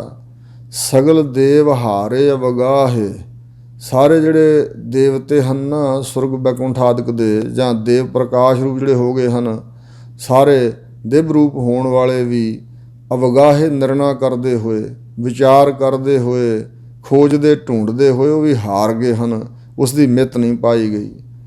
ਪਿਤਾ ਕਾ ਜਨਮ ਕੇ ਜਾਣੈ ਪੂਤ, ਜਿਵੇਂ ਕੋਈ ਪੁੱਤਰ ਆਪਣੇ ਪਿਤਾ ਦੇ ਜਨਮ ਬਾਰੇ ਨਹੀਂ ਜਾਣ ਸਕਦਾ, ਪੁੱਤਰ ਪਿਤਾ ਦੇ ਜਨਮ ਬਾਰੇ ਕੀ ਜਾਣਦਾ ਹੈ, ਇਸੇ ਪ੍ਰਕਾਰ ਅਕਾਲ ਪੁਰਖ ਪਿਤਾ ਰੂਪ ਹੈ ਤੇ ਭਗਤ ਆਦਿਕ ਜਾਂ ਜਿਹੜੇ ਜੀਵ ਹਨ ਪਰਮੇਸ਼ਰ ਦੇ ਪੁੱਤਰ ਰੂਪ ਨੇ। ਇਹ ਉਸ ਪਰਮਾਤਮਾ ਦੇ ਜਨਮ ਬਾਰੇ, ਉਹਦੀ ਰੰਭਤਾ ਬਾਰੇ, ਉਹਦੇ ਆਦਿ ਬਾਰੇ ਕਿਵੇਂ ਜਾਣ ਸਕਦਾ ਕੋਈ। ਸਗਲ ਪਰੋਈ ਆਪਣੇ ਸੂਤ, ਸਾਰੀ ਸ੍ਰਿਸ਼ਟੀ ਉਸ ਪਰਮਾਤਮਾ ਨੇ ਆਪਣੇ ਹੁਕਮ ਰੂਪੀ ਸੂਤਰ ਵਿੱਚ, ਚੇਤਨ ਸੱਤਾ ਰੂਪੀ ਸੂਤਰ ਦੇ ਵਿੱਚ ਪਰੋਈ ਹੋਈ ਹੈ। ਸੁਮਤ ਗਿਆਨ ਧਿਆਨ ਜਿਨ ਦੇ, ਸ੍ਰੇਸ਼ਟ ਮਤ ਚੰਗੀ ਮਤ ਬੁੱਧੀ ਅਕਲ। ਅਤੇ ਇਸੇ ਤਰ੍ਹਾਂ ਗਿਆਨ ਸੋਝੀ ਜਿਹੜੀ ਹੈ ਨਾ, ਡੂੰਘੀ ਸਾਂਝ ਜਿਹੜੀ ਉਹਦੇ ਨਾਲ ਪੈਣੀ ਹੈ, ਇਹ ਧਿਆਨ ਸੁਰਤ ਜਿਹੜੀ ਜੁੜਨੀ ਹੈ, ਜਿਨ੍ਹਾਂ ਦੇ ਤਾਈਂ ਉਹ ਆਪ ਇਹ ਦਾਤਾਂ ਬਖਸ਼ਦਾ, ਉਹਨਾਂ ਨੂੰ ਪ੍ਰਾਪਤ ਹੁੰਦੀਆਂ। ਸੋ ਇਸ ਪ੍ਰਕਾਰ ਸ੍ਰੇਸ਼ਟ ਚੰਗੀ ਮਤ, ਨਿਰਗੁਣ ਦਾ ਗਿਆਨ, ਸਰਗੁਣ ਦਾ ਧਿਆਨ, ਇਹ ਜਿਨ੍ਹਾਂ ਦੇ ਤਾਈਂ ਬਖਸ਼ ਦਿੰਦਾ। ਜਨ ਦਾਸ ਨਾਮ ਧਿਆਵਹਿ ਸੋਏ, ਉਹੀ ਜਨ ਸੇਵਕ ਵਾਹਿਗੁਰੂ ਦੇ ਦਾਸ ਬਣ ਕੇ ਉਸ ਪਰਮਾਤਮਾ ਨੂੰ ਯਾਦ ਕਰਦੇ ਹਨ, ਧਿਆਉਂਦੇ ਹਨ, ਸਿਮਰਦੇ ਹਨ। ਤਿਹੁ ਗੁਣ ਮੈਂ ਜਾ ਕਉ ਪਰਮਾਏ, ਪਰ ਜਿਸ ਜੀਵ ਨੂੰ ਮਾਇਆ ਦੇ ਤਿੰਨਾਂ ਗੁਣਾਂ ਵਿੱਚ ਰਜੋ ਤਮੋ ਸਤੋ ਗੁਣ ਵਿੱਚ ਪਾ ਕੇ ਭਰਮਾ ਛੱਡਦਾ ਹੈ ਕਰਮਾਂ ਅਨੁਸਾਰ, ਜਨਮ ਮਰੈ ਫਿਰ ਆਵੈ ਜਾਏ, ਉਹ ਜੀਵ ਫਿਰ ਜਨਮਦਾ ਹੈ, ਮਰਦਾ ਹੈ, ਫਿਰ ਆਉਂਦਾ ਹੈ, ਫਿਰ ਜਾਂਦਾ ਹੈ। ਇਉਂ ਜੰਮਣ ਮਰਨ ਦੇ ਚੱਕਰ 'ਚ ਪਿਆ ਰਹਿੰਦਾ। ਜਮ ਜਮ ਮਰੈ ਮਰੈ ਫਿਰ ਜੰਮੈ, ਬਹੁਤ ਸਜਾਏ ਪਿਆ ਦੇਸ਼ ਲੰਮੈ, ਜਿਨ ਕੀਤਾ ਤਿਸੈ ਨਾ ਜਾਣੀ, ਅੰਧਾ ਤਾਂ ਦੁੱਖ ਸਹਿ ਪ੍ਰਾਣੀਆਂ। ਇਸ ਪ੍ਰਕਾਰ ਆਪਣੇ ਕਰਮਾਂ ਦਾ ਹੀ ਫਲ ਹੈ ਅਤੇ ਪਰਮੇਸ਼ਰ ਉਹ ਫਿਰ ਕਰਮ ਭੁਗਤਾਉਣ ਲਈ ਤਿੰਨਾਂ ਗੁਣਾਂ 'ਚ ਪਾ ਕੇ ਭਰਮਾ ਛੱਡਦਾ ਹੈ। ਊਚ ਨੀਚ ਤਿਸ ਕੇ ਅਸਥਾਨ, ਉੱਚੇ ਜਿਹੜੇ ਬ੍ਰਹਮ ਲੋਕ ਹਨ, ਨੀਚ ਨੀਵੇਂ ਜਿਹੜੇ ਪਤਾਲ ਲੋਕ ਹਨ, ਉੱਚੇ ਜਿਹੜੇ ਬ੍ਰਹਮਾ ਵਰਗੇ ਦੇਵਤੇ ਹਨ, ਨੀਵੇਂ ਜਿਹੜੇ ਸੰਸਾਰੀ ਪ੍ਰਾਰਬਧ ਅਨੁਸਾਰ ਕਰਮ ਭੋਗ ਰਹੇ ਜੀ ਉਹ ਹਨ। ਸੋ ਇਸੇ ਪ੍ਰਕਾਰ ਉੱਚੇ ਜਿਹੜੇ ਰਾਜੇ ਮਹਾਰਾਜੇ ਆ ਪੁੰਨੀ ਲੋਕ, ਨੀਚ ਜਿਹੜੇ ਨੀਵੇਂ ਹੈ ਗਰੀਬ ਲੋਕ, ਰੰਗ ਕੰਗਾਲ ਲੋਕ। ਸੋ ਉੱਚੇ ਜਿਹੜੇ ਹਾਥੀਆਂ ਵਰਗੇ ਹੈ, ਨੀਵੇਂ ਜਿਹੜੇ ਕੀੜੀਆਂ ਵਰਗੇ ਹਨ, ਇਹ ਸਭ ਤਿਸ ਪਰਮਾਤਮਾ ਦੇ ਅਸਥਾਨ ਹਨ, ਉਸੇ ਦੇ ਬਣਾਏ ਹੋਏ ਹਨ। ਜੈਸਾ ਜਨਾਵੈ ਤੈਸਾ ਨਾਨਕ ਜਾਣ, ਜਿਹੋ ਜਿਹਾ ਉਹ ਜਣਾਉਂਦਾ ਕਿਸੇ ਜੀਵ ਨੂੰ ਉਹੋ ਜਿਹਾ ਹੀ ਇਹ ਜੀਵ ਜਾਣਦਾ ਹੈ। ਜੇ ਉਹਨੇ ਸੋਝੀ ਨਹੀਂ ਬਖਸ਼ੀ ਤੇ ਜੀਵ ਕੁਛ ਨਹੀਂ ਜਾਣੇਗਾ। ਜਿੰਨਾ ਕੁ ਨੇ ਬੁੱਧੀ 'ਚ ਪ੍ਰਕਾਸ਼ ਪਾਇਆ, ਹਿਰਦੇ 'ਚ ਚਾਨਣ ਦਿੱਤਾ ਹੈ, ਜਿੰਨੀ ਕੁ ਸੂਝ ਬਖਸ਼ੀ ਹੈ, ਉਸ ਤਰ੍ਹਾਂ ਦਾ ਹੀ ਇਹ ਜੀਵ ਉਸ ਨੂੰ ਜਾਣਦੇ ਹਨ ਜਾਂ ਉਸ ਦੇ ਬਖਸ਼ੇ ਹੋਏ ਗਿਆਨ ਦੇ ਦੁਆਰਾ ਕੁਛ ਜਾਣਦੇ ਹਨ। ਨਾਨਾ ਰੂਪ ਨਾਨਾ ਜਾ ਕੇ ਰੰਗ, ਨਾਨਾ ਦਾ ਅਰਥ ਨੰਨਾ ਨਿੱਕਾ ਵੀ ਹੁੰਦਾ ਹੈ ਅਤੇ ਨਾਨਾ ਦਾ ਅਰਥ ਅਨੇਕ ਵੀ ਹੁੰਦਾ। ਸੋ ਇਸ ਪ੍ਰਕਾਰ ਨਾਨਾ ਰੂਪ, ਅਨੰਤ ਰੂਪ ਤੇਰੇ ਨਾਰਾਇਣਾ, ਜਿਵੇਂ ਬਚਨ ਕੀਤਾ, ਅਨੇਕਾਂ ਹੀ ਰੂਪ ਹਨ ਅਤੇ ਅਨੇਕਾਂ ਹੀ ਰੰਗ ਹਨ ਜਿਸ ਪਰਮੇਸ਼ਰ ਦੇ। ਆਪਣਾ ਉਹਦਾ ਵਾਸਤਵਿਕ ਰੂਪ ਵਿੱਚ ਕੋਈ ਰੂਪ ਨਹੀਂ, ਕੋਈ ਰੰਗ ਨਹੀਂ ਹੈ, ਪਰ ਇਹ ਸਾਰੇ ਜਿਹੜੇ ਰੰਗ ਅਤੇ ਰੂਪ ਹਨ ਉਸੇ ਦੇ ਹੀ ਹਨ। ਅਨੇਕਾਂ ਰੂਪ ਹਨ, ਅਨੇਕਾਂ ਜਿਸ ਦੇ ਰੰਗ ਹਨ। ਨਾਨਾ ਭੇਖ ਕਰ ਹੈ ਇੱਕ ਰੰਗ, ਔਰ ਜਿਹੜਾ ਪਰਮੇਸ਼ਰ ਅਕਾਲ ਪੁਰਖ ਹੈ ਉਹ ਅਨੇਕਾਂ ਤਰ੍ਹਾਂ ਦੇ ਭੇਖ ਜਿਹੜੇ ਜੀਵ ਕਰਦੇ ਹਨ, ਇਹਨਾਂ ਦੇ ਵਿੱਚ ਵਸਦਾ ਹੋਇਆ ਇੱਕ ਰੰਗ, ਇੱਕ ਰਸ ਆਪਣੇ ਸਰੂਪ 'ਚ ਆਪ ਹੀ ਜੁੜਿਆ ਹੋਇਆ। ਨਾਨਾ ਵਿਧ ਕੀਨੋ ਵਿਸਥਾਰ, ਅਨੇਕਾਂ ਵਿਧੀਆਂ ਦੇ ਨਾਲ ਇਸ ਸੰਸਾਰ ਰੂਪੀ ਪਸਾਰਾ ਪਸਾਰਿਆ ਪਰਮੇਸ਼ਰ ਨੇ। ਕਦੇ 2 ਤੱਤਾਂ ਤੋਂ ਸ੍ਰਿਸ਼ਟੀ ਬਣਾਈ ਹੈ, ਕਦੇ 3 ਤੱਤਾਂ ਤੋਂ, ਕਦੇ 4 ਤੋਂ, ਕਦੇ 5 ਤੋਂ, ਅਤੇ ਇਸੇ ਤਰ੍ਹਾਂ ਅਨੇਕਾਂ ਵਿਧੀਆਂ ਦੀ ਹੈ, ਅਨੇਕਾਂ ਕਿਸਮਾਂ ਦੀ ਹੈ ਵਿਸਥਾਰ ਫੈਲਾਓ ਜਿਹੜਾ ਕੀਤਾ। ਪ੍ਰਭ ਅਬਿਨਾਸੀ ਏਕ ਓਂਕਾਰ, ਉਹ ਜਿਹੜਾ ਪ੍ਰਭੂ ਹੈ ਨਾਸ ਤੋਂ ਰਹਿਤ, ਇੱਕ ਹੀ ਇੱਕ ਹੈ। ਸਾਰਾ ਆਕਾਰ ਉਹਨੇ ਬਣਾਇਆ ਅਤੇ ਇਸ ਆਕਾਰ ਦੇ ਪਿੱਛੇ ਉਹ ਇੱਕ ਆਕਾਰ ਵਾਲਾ ਅਕਾਲ ਪੁਰਖ ਹੀ ਹੈ ਪਰਮਾਤਮਾ। ਨਾਨਾ ਚਲਤ ਕਰੇ ਖਿਨ ਮਾਹੇ, ਸੋ ਖਿਨ ਦੇ ਵਿੱਚ ਹੀ ਪਰਮਾਤਮਾ ਅਨੇਕਾਂ ਤਰ੍ਹਾਂ ਦੇ ਚਲਿੱਤਰ ਕੌਤਕਾਂ ਨੂੰ ਕਰਨ ਵਾਲਾ ਹੈ। ਜਿਵੇਂ ਰਾਜਾ ਸਰਮਿਤ ਨਹੀਂ ਜਾਨੀ ਤੇਰੀ, ਤੇਰੇ ਸੰਤਨ ਕੀ ਹਉ ਚੇਰੀ ਰਹਾਓ, ਹਸਤੋ ਜਾਏ ਸੋ ਰੋਵਤ ਆਵੈ, ਰੋਵਤ ਜਾਏ ਸੋ ਹੱਸੈ, ਬਸਤੋ ਹੋਏ ਹੋਏ ਸੋ ਉਜਰ, ਉਜਰ ਹੋਏ ਸੋ ਬੱਸੈ। ਖਿਨ ਮੈਂ ਰਾਉ ਰੰਕ ਕਉ ਕਰਈ, ਰਾਉ ਰੰਕ ਕਰ ਡਾਰੇ, ਰੀਤੇ ਭਰੇ ਭਰੇ ਸਖਨ ਆਵੈ, ਯਹ ਤਾਂ ਕੋ ਵਿਵਹਾਰੇ। ਜਾਂ ਨਦੀਆਂ ਵਿੱਚ ਟਿੱਬੇ ਦਿਖਾਲੇ, ਥਲੀ ਕਰੇ ਸਗਾਹ, ਕੀੜਾ ਥਾਪ ਦੇ ਪਾਤਸ਼ਾਹੀ ਲਸ਼ਕਰ ਕਰੇ ਸੁਆਹ। ਇਸ ਪ੍ਰਕਾਰ ਦੇ ਅਨੇਕਾਂ ਚਰਿੱਤਰ ਕੌਤਕਾਂ ਨੂੰ ਖਿਨ ਵਿੱਚ ਹੀ ਕਰ ਦਿੰਦਾ ਪਰਮੇਸ਼ਰ। ਪੂਰ ਰਹੇ ਉਹ ਪੂਰਨ ਸਭ ਠਾਏ, ਉਹ ਜਿਹੜਾ ਪੂਰਨ ਪਰਮਾਤਮਾ ਸਰਬ ਗੁਣਾ ਕਰਕੇ, ਸਰਬ ਸ਼ਕਤੀਆਂ ਕਰਕੇ ਉਹ ਸਾਰਿਆਂ ਥਾਵਾਂ 'ਤੇ ਪੂਰ ਰਿਹਾ, ਭਰਪੂਰ ਹੋ ਰਿਹਾ ਹੈ, ਪਸਰਿਆ ਹੋਇਆ, ਫੈਲਿਆ ਹੋਇਆ ਹੈ, ਪਰਮੇਸ਼ਰ ਸਮਾਇਆ ਹੋਇਆ। ਨਾਨਾ ਵਿਧ ਕਰ ਬਨਤ ਬਣਾਈ, ਅਨੇਕਾਂ ਵਿਧੀਆਂ ਦੁਆਰਾ ਪਰਮੇਸ਼ਰ ਨੇ ਸਾਰੀ ਜਿਹੜੀ ਬਣਤ ਬਣਾਵਟ ਹੈ ਸੰਸਾਰ ਦੀ, ਕੁਦਰਤ ਦੀ ਇਹ ਬਣਾਈ ਹੋਈ ਹੈ। ਆਪਣੀ ਕੀਮਤ ਆਪੇ ਪਾਈ, ਪਰ ਵਾਹਿਗੁਰੂ ਦੀ ਕੀਮਤ ਨਹੀਂ ਕੋਈ ਪਾ ਸਕਦਾ, ਉਹਦੀ ਮਿੱਤ ਨੂੰ ਕੋਈ ਨਹੀਂ ਜਾਣ ਸਕਦਾ। ਔਰ ਕਿੰਨੀ ਕੀਮਤ ਦਈਏ, ਕਿੰਨੀ ਪੂਜਾ ਕਰੀਏ, ਕਿੰਨਾ ਦਾਨ ਕਰੀਏ, ਕਿੰਨਾ ਜਪ ਤਪ ਕਰੀਏ, ਫਿਰ ਮਿਲਦਾ ਐਸਾ ਨਹੀਂ ਕਿਹਾ ਜਾ ਸਕਦਾ। ਆਪਣੀ ਮਿੱਤ ਆਪ ਜਾਣ, ਆਪਣੀ ਕੀਮਤ ਆਪੇ ਪਾਈ, ਆਪਣੀ ਕੀਮਤ ਕੂਦ ਨੂੰ ਪਰਮੇਸ਼ਰ ਨੇ ਆਪ ਹੀ ਪਾਇਆ ਹੈ। ਸਭ ਘਟ ਤਿਸ ਕੇ ਸਭ ਤਿਸ ਕੇ ਠਾਓ, ਸਾਰੇ ਘਟ ਸਰੀਰ ਉਸੇ ਪਰਮੇਸ਼ਰ ਦੇ ਹਨ, ਸਾਰੇ ਅਸਥਾਨ ਵੀ ਉਸੇ ਦੇ ਹੀ ਹਨ। ਜੀਵ ਵੱਖਰੀ ਗੱਲ ਹੈ ਕਿ ਆਪ ਮਾਲਕ ਬਣ ਕੇ ਬਹਿ ਗਏ, ਸਮਝ ਲੈਂਦੇ ਆ ਵੀ ਇਹ ਥਾਂ ਮੇਰਾ, ਇਹ ਸਰੀਰ ਮੇਰਾ, ਪਰ ਹਜ਼ੂਰ ਕਹਿੰਦੇ ਨਹੀਂ, ਸਾਰੇ ਸਰੀਰ ਵੀ ਤਿਸ ਦੇ ਹਨ, ਸਾਰੇ ਅਸਥਾਨ ਵੀ ਉੱਚੇ ਨੀਵੇਂ ਸਭ ਉਸੇ ਦੇ ਹੀ ਹਨ। ਜਬ ਜਬ ਜੀਵੈ ਨਾਨਕ ਹਰ ਨਾਉ, ਹਜ਼ੂਰ ਕਹਿੰਦੇ ਨੇ ਭਾਈ ਇਸ ਕਰਕੇ ਅਸੀਂ ਤਾਂ ਉਸ ਹਰੀ ਦੇ ਨਾਮ ਨੂੰ ਜਪ ਜਪ ਕੇ ਜਿਉਂਦੇ ਹਾਂ, ਆਤਮਿਕ ਜੀਵਨ ਪ੍ਰਾਪਤ ਕਰ ਰਹੇ ਹਾਂ ਅਸੀਂ। ਨਾਮ ਕੇ ਧਾਰੇ ਸਗਲੇ ਜੰਤ, ਨਾਮ ਜੋ ਪਰਮੇਸ਼ਰ ਦਾ ਨਾਮ ਹੈ, ਇਸ ਨਾਮ ਦੁਆਰਾ ਹੀ ਵਾਹਿਗੁਰੂ ਨੇ ਸਾਰੇ ਜੀ ਜੰਤ ਬਣਾਏ ਹਨ। ਧਾਰੇ ਆਸਰੇ, ਨਾਮ ਦੇ ਆਸਰੇ ਹੀ ਸਾਰੇ ਜੀ ਜੰਤ ਟਿਕਾਏ ਹੋਏ ਹਨ। ਨਾਮ ਕੇ ਧਾਰੇ ਖੰਡ ਬ੍ਰਹਿਮੰਡ, ਨਾਮ ਦੇ ਆਸਰੇ ਹੀ ਸਾਰੇ ਜਿਹੜੇ ਖੰਡ ਹਨ, ਧਰਤੀ ਦੇ ਟੁਕੜੇ, ਤੇ ਬ੍ਰਹਿਮੰਡ 21 ਪੁਰੀਆਂ ਦਾ ਬ੍ਰਹਿਮੰਡ ਮੰਨਿਆ ਵਿਦਵਾਨਾਂ ਨੇ। ਬ੍ਰਹਮ ਅੰਡ ਵੱਡਾ ਭਾਂਡਾ, ਵੱਡਾ ਆਂਡਾ ਜਿਹੜਾ ਆਂਡੇ ਦੇ ਆਕਾਰ ਦੇ ਇਹ ਜਿਹੜੇ ਬ੍ਰਹਿਮੰਡ ਪਰਮੇਸ਼ਰ ਨੇ ਬਣਾਏ ਹੋਏ ਹਨ। ਸੋ ਇਸ ਪ੍ਰਕਾਰ 14 ਲੋਕ ਹੋਣ ਤੇ ਕਹਿੰਦੇ ਇੱਕ ਬ੍ਰਹਿਮੰਡ 14 ਲੋਕ ਹੁੰਦੇ ਆ, 7 ਪਤਾਲ 7 ਆਕਾਸ਼। ਸੋ ਇਸ ਪ੍ਰਕਾਰ ਇਹ ਸਾਰੇ ਜਿਹੜੇ ਖੰਡ ਤੇ ਬ੍ਰਹਿਮੰਡ ਹਨ ਇਹ ਪਰਮੇਸ਼ਰ ਨੇ ਨਾਮ ਦੇ ਆਸਰੇ ਟਿਕਾਏ ਹੋਏ ਹਨ। ਨਾਮ ਕੇ ਧਾਰੇ ਸਿਮਰਤ ਵੇਦ ਪੁਰਾਨ, ਵਾਹਿਗੁਰੂ ਦੇ ਨਾਮ ਦੇ ਆਸਰੇ ਹੀ 27 ਸਿਮਰਤੀਆਂ, 4 ਵੇਦ, 18 ਪੁਰਾਣ ਵੀ ਹਨ, ਕਿਉਂਕਿ ਨਾਮ ਦੀ ਵਿਆਖਿਆ ਕਰਦੇ ਬਣੇ ਹਨ। ਨਾਮ ਦੁਆਰਾ ਸ਼ਕਤੀ ਪ੍ਰਾਪਤ ਹੋਈ ਆ ਰਚਣ ਵਾਲਿਆਂ ਨੂੰ, ਬੁੱਧੀ ਦੇ ਅੰਦਰ ਗਿਆਨ ਹੋਇਆ ਤਾਂ ਉਹਨਾਂ ਬਣਾਏ। ਨਾਮ ਕੇ ਧਾਰੇ ਸੁਣਨ ਗਿਆਨ ਧਿਆਨ, ਨਾਮ ਦੇ ਆਸਰੇ ਹੀ ਸੁਣਦੇ ਹਨ ਜੀਵ ਪਰਮੇਸ਼ਰ ਦੇ ਗਿਆਨ ਨੂੰ ਤੇ ਧਿਆਨ ਲਾਉਂਦੇ ਹਨ। ਨਾਮ ਕੇ ਧਾਰੇ ਆਗਾਸ ਪਾਤਾਲ, ਨਾਮ ਜੋ ਪਰਮੇਸ਼ਰ ਦਾ ਓਅੰਕਾਰ ਨਾਮ ਹੈ, ਉਸ ਨਾਮ ਦੇ ਹੀ ਆਸਰੇ ਲੱਖਾਂ ਆਕਾਸ਼ ਤੇ ਲੱਖਾਂ ਪਤਾਲ ਟਿਕੇ ਹੋਏ ਨੇ। ਨਾਮ ਕੇ ਧਾਰੇ ਸਗਲ ਆਕਾਰ, ਜਿੰਨੇ ਹੀ ਆਕਾਰ ਹਨ ਛੋਟੇ ਵੱਡੇ ਇਹ ਸਾਰੇ ਪਰਮੇਸ਼ਰ ਦੇ ਨਾਮ ਦੇ ਹੀ ਆਸਰੇ ਹਨ। ਨਾਮ ਕੇ ਧਾਰੇ ਪੁਰੀਆਂ ਸਭ ਭਵਨ, ਸਾਰੀਆਂ ਪੁਰੀਆਂ ਜਿਹੜੀਆਂ ਹਨ ਜਿਵੇਂ ਸ਼ਿਵਪੁਰੀ, ਬ੍ਰਹਮਪੁਰੀ, ਵਿਸ਼ਨਪੁਰੀ, ਇੰਦਰਪੁਰੀ, ਕੁਬੇਰ ਦੀ ਪੁਰੀ ਹੈ। ਅਤੇ ਇਸੇ ਪ੍ਰਕਾਰ ਜਿਹੜੇ ਭਵਨ ਹਨ 14 ਭਵਨ ਜਿਹੜੇ ਬਣਾਏ ਗਏ ਨੇ, 14 ਭਵਨ ਤੇਰੇ ਹਟਣ ਨਾਲੇ। ਸੋ ਇਸ ਪ੍ਰਕਾਰ ਇਹ ਸਾਰੇ ਜਿਹੜੇ ਭਵਨ ਹਨ 14 ਭਵਨ ਤਾਂ ਇੱਕ ਇੱਕ ਬ੍ਰਹਿਮੰਡ ਦੇ ਅੰਦਰ ਨੇ, ਪਰ ਪਤਾ ਨਹੀਂ ਕਿੰਨੇ ਕੁ ਬਣਾਏ ਆ ਪਰਮੇਸ਼ਰ ਨੇ। ਸਾਰੇ ਜਿਹੜੇ ਭਵਨ ਹਨ ਪਰਮੇਸ਼ਰ ਅਕਾਲ ਪੁਰਖ ਦੇ ਹੀ ਆਸਰੇ ਹਨ, ਉਹਦੇ ਨਾਮ ਦੇ ਆਸਰੇ। ਨਾਮ ਕੇ ਸੰਗ ਉਧਰੇ ਸੁਨ ਸ਼ਰਵਨ, ਨਾਮ ਦੇ ਸੰਗ ਵਸਦੇ ਹੋਏ ਜੀਵ ਨਾਮ ਨਾਲ ਜੁੜਨ ਕਰਕੇ ਹੀ ਕੰਨਾਂ ਦੁਆਰਾ ਜਿਹੜੇ ਸੁਣਦੇ ਹਨ ਉਹ ਉਧਰੇ ਸੰਸਾਰ ਤੋਂ ਤਰ ਗਏ ਹਨ।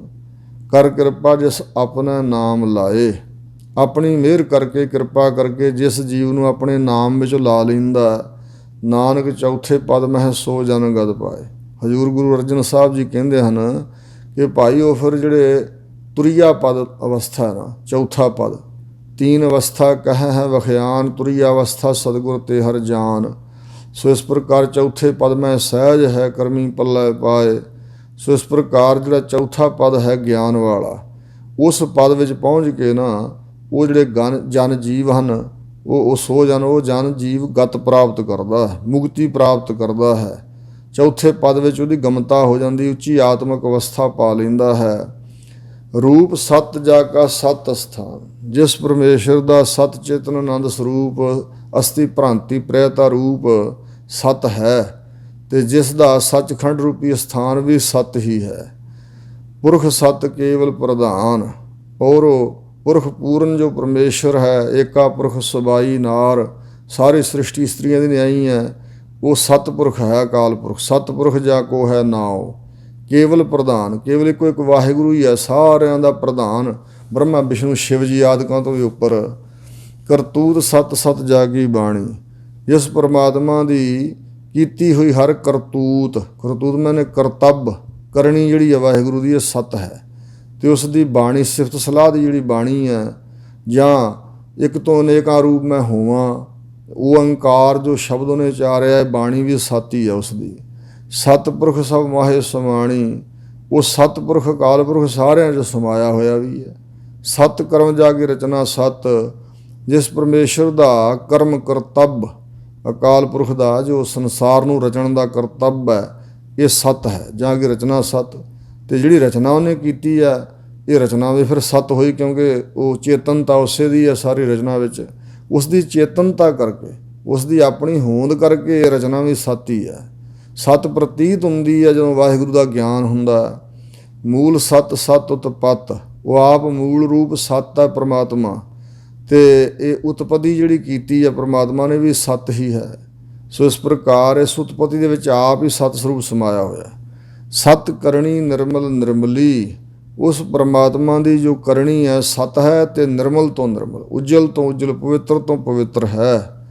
ਜਿਸਹਿ ਬੁਝਾਏ ਤਿਸਹਿ ਸਭ ਭਲੀ, ਜਿਸ ਦੇ ਤਾਈਂ ਪਰਮਾਤਮਾ ਬੁਝਾ ਸਮਝਾ ਦਿੰਦਾ, ਸੋਝੀ ਬਖਸ਼ ਦਿੰਦਾ, ਉਹਦੇ ਵਾਸਤੇ ਸਾਰੀ ਕਰਨੀ ਪਰਮਾਤਮਾ ਦੀ, ਸਾਰੀ ਸ੍ਰਿਸ਼ਟੀ ਭਲੀ ਹੀ ਭਲੀ ਹੈ, ਕੋਈ ਬੁਰਾ ਨਹੀਂ। ਸਤਨਾਮ ਪ੍ਰਭ ਕਾ ਸੁਖਦਾਈ, ਵਾਹਿਗੁਰੂ ਪਰਮਾਤਮਾ ਦਾ ਜਿਹੜਾ ਨਾਮ ਹੈ ਇਹ ਵੀ ਸਤ ਹੈ, ਨਾਸ ਤੋਂ ਰਹਿਤ ਹੈ, ਸੁਖਦਾਈ, ਸੁਖ ਦੇ ਦੇਣ ਵਾਲਾ ਹੈ।